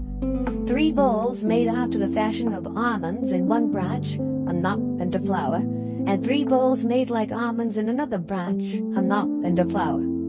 So throughout the 6 branches going out of the candlestick. And in the candlestick were 4 bowls made like almonds, his knops and his flowers.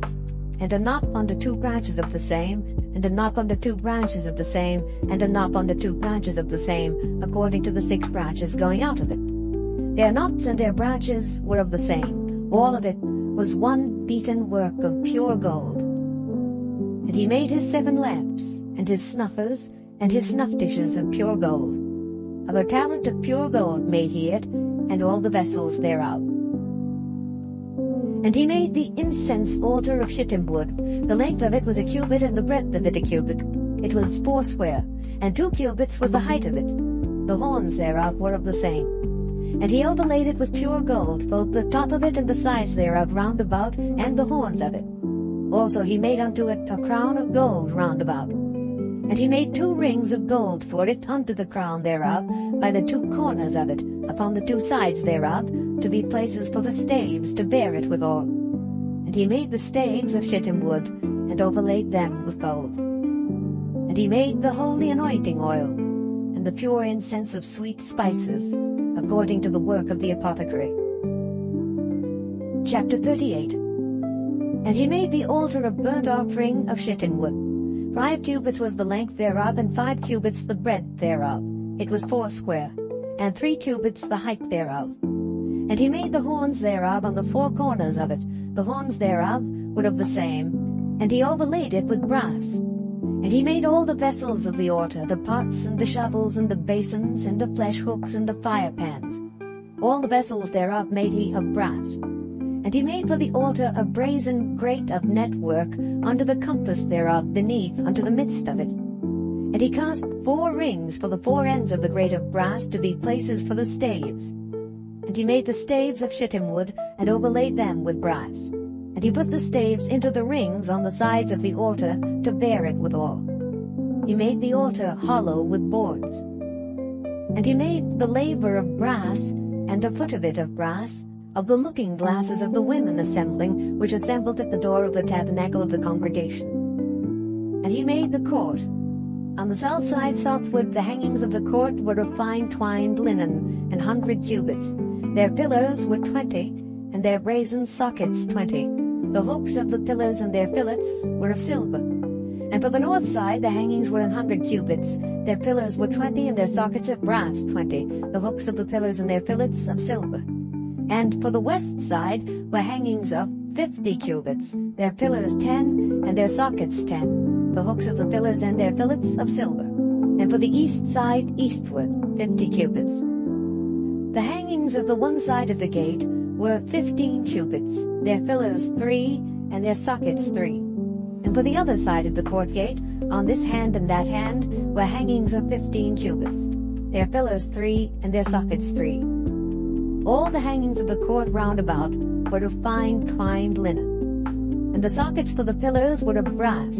The hooks of the pillars and their fillets of silver, and the overlaying of their chapiters of silver. And all the pillars of the court were filleted with silver.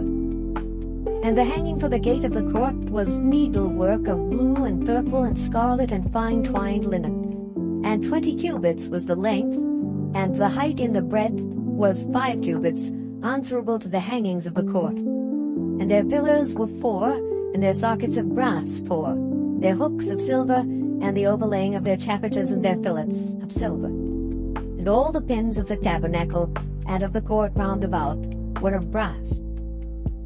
This is the sum of the tabernacle, even of the tabernacle of testimony, as it was counted, according to the commandment of Moses, for the service of the Levites, by the hand of Ithamar, son to Aaron the priest. And Bezaleel the son of Uri the son of Hur of the tribe of Judah made all that the Lord commanded Moses. And with him was Aholiab, son of Ahisamach, of the tribe of Dan, an engraver, and a cunning workman, and an embroiderer in blue and in purple and in scarlet and fine linen.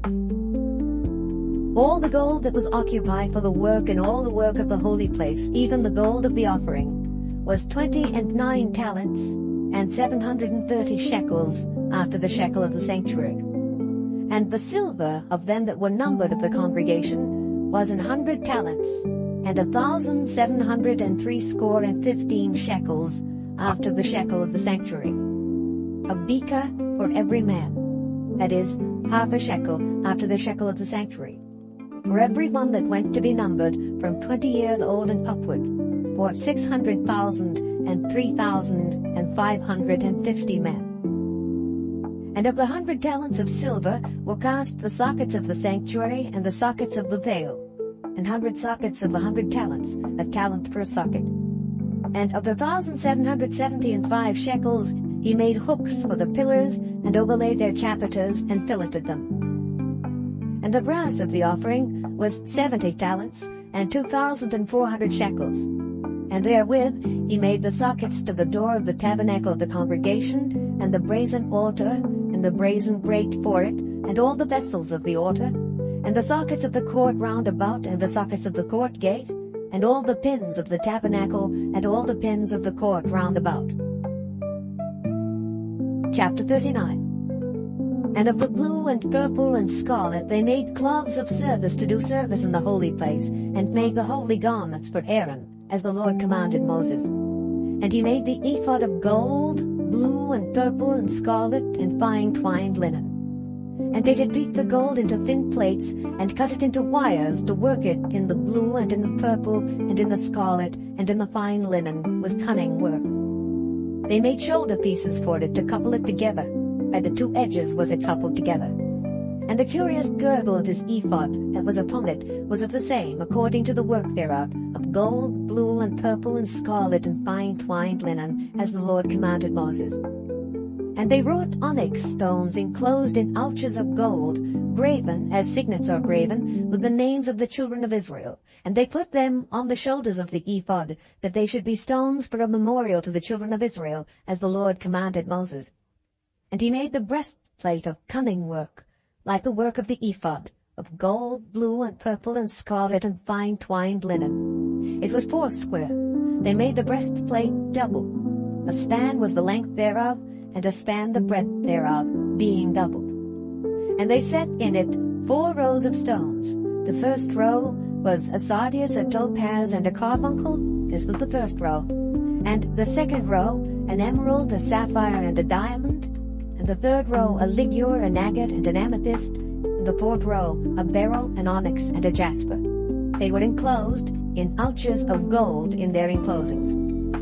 And the stones were according to the names of the children of Israel, 12, according to their names, like the engravings of a signet, every one with his name, according to the 12 tribes. And they made upon the breastplate chains at the ends of wreathen work of pure gold. And they made 2 ouches of gold, and 2 gold rings, and put the 2 rings in the 2 ends of the breastplate. And they put the 2 wreathen chains of gold in the 2 rings on the ends of the breastplate. And the 2 ends of the 2 wreathen chains they fastened in the 2 ouches, and put them on the shoulder pieces of the ephod before it.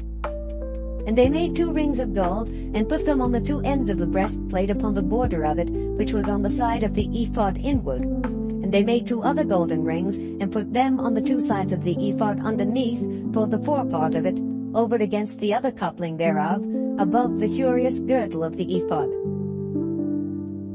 And they did bind the breastplate by his rings unto the rings of the ephod with a lace of blue, that it might be above the curious girdle of the ephod, and that the breastplate might not be loosed from the ephod, as the Lord commanded Moses. And he made the robe of the ephod of woven work, all of blue. And there was an hole in the midst of the robe, as the hole of an habergeon, with a band round about the hole, that it should not rend.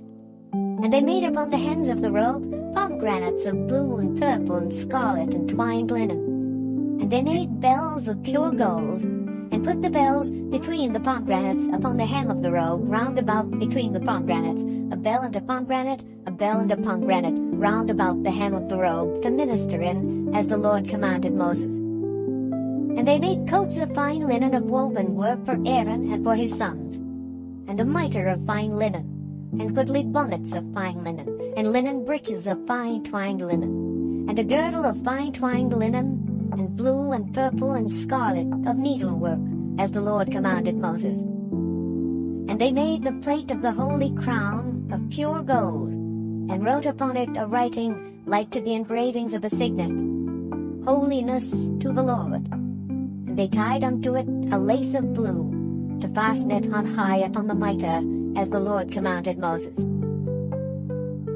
Thus was all the work of the tabernacle of the tent of the congregation finished. And the children of Israel did according to all that the Lord commanded Moses, so did they. And they brought the tabernacle unto Moses, the tent and all his furniture, his taches, his boards, his bars, and his pillars, and his sockets, and the covering of ram skins dyed red, and the covering of badger skins, and the veil of the covering, the ark of the testimony, and the staves thereof, and the mercy seat, the table and all the vessels thereof, and the showbread, the pure candlestick with the lamps thereof, even with the lamps to be set in order, and all the vessels thereof, and the oil for light, and the golden altar, and the anointing oil and the sweet incense, and the hanging for the tabernacle door, the brazen altar and his grate of brass, his staves and all his vessels, the laver and his foot, the hangings of the court, his pillars and his sockets, and the hanging for the court gate, his cords and his pins, and all the vessels of the service of the tabernacle, for the tent of the congregation, the cloths of service to do service in the holy place, and the holy garments for Aaron the priest and his sons' garments, to minister in the priest's office, according to all that the Lord commanded Moses. So the children of Israel made all the work. And Moses did look upon all the work, and behold, they had done it as the Lord had commanded. Even so had they done it. And Moses blessed them. Chapter 40. And the Lord spake unto Moses, saying, On the first day of the first month shalt thou set up the tabernacle of the tent of the congregation, and thou shalt put therein the ark of the testimony, and cover the ark with the veil. And thou shalt bring in the table, and set in order the things that are to be set in order upon it. And thou shalt bring in the candlestick, and light the lamps thereof. And thou shalt set the altar of gold for the incense before the ark of the testimony, and put the hanging of the door to the tabernacle. And thou shalt set the altar of the burnt offering before the door of the tabernacle of the tent of the congregation. And thou shalt set the laver between the tent of the congregation and the altar, and shalt put water therein. And thou shalt set up the court round about, and hang up the hanging at the court gate. And thou shalt take the anointing oil, and anoint the tabernacle, and all that is therein, and shalt hallow it, and all the vessels thereof, and it shall be holy.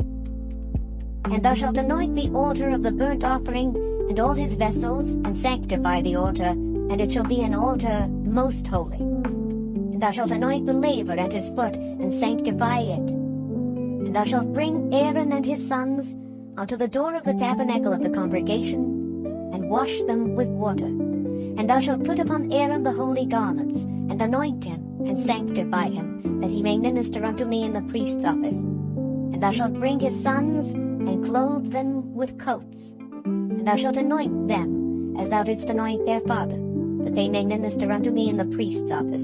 For their anointing shall surely be an everlasting priesthood throughout their generations. Thus did Moses. According to all that the Lord commanded him, so did he. And it came to pass in the first month, in the second year, on the first day of the month, that the tabernacle was reared up. And Moses reared up the tabernacle, and fastened his sockets, and set up the boards thereof, and put in the bars thereof, and reared up his pillars. And he spread abroad the tent over the tabernacle, and put the covering of the tent above upon it, as the Lord commanded Moses. And he took and put the testimony into the ark, and set the staves on the ark, and put the mercy seat above upon the ark. And he brought the ark into the tabernacle, and set up the veil of the covering, and covered the ark of the testimony, as the Lord commanded Moses. And he put the table in the tent of the congregation upon the side of the tabernacle northward, without the veil. And he set the bread in order upon it before the Lord, as the Lord had commanded Moses. And he put the candlestick in the tent of the congregation over against the table on the side of the tabernacle southward. And he lighted the lamps before the Lord, as the Lord commanded Moses. And he put the golden altar in the tent of the congregation before the veil. And he burnt sweet incense thereon, as the Lord commanded Moses. And he set up the hanging at the door of the tabernacle. And he put the altar of burnt offering by the door of the tabernacle of the tent of the congregation, and offered upon it the burnt offering and the meat offering, as the Lord commanded Moses. And he set the laver between the tent of the congregation and the altar, and put water there to wash withal. And Moses and Aaron and his sons washed their hands and their feet thereat. And they went into the tent of the congregation, and when they came near unto the altar, they washed, as the Lord commanded Moses. And he reared up the court round about the tabernacle and the altar, and set up the hanging of the court gate. So Moses finished the work. Then a cloud covered the tent of the congregation, and the glory of the Lord filled the tabernacle. And Moses was not able to enter into the tent of the congregation, because the cloud abode thereon, and the glory of the Lord filled the tabernacle. And when the cloud was taken up from over the tabernacle, the children of Israel went onward in all their journeys. But if the cloud were not taken up, then they journeyed not till the day that it was taken up. For the cloud of the Lord was upon the tabernacle by day, and fire was on it by night, in the sight of all the house of Israel, throughout all their journeys. The end of the second book of Moses, called Exodus.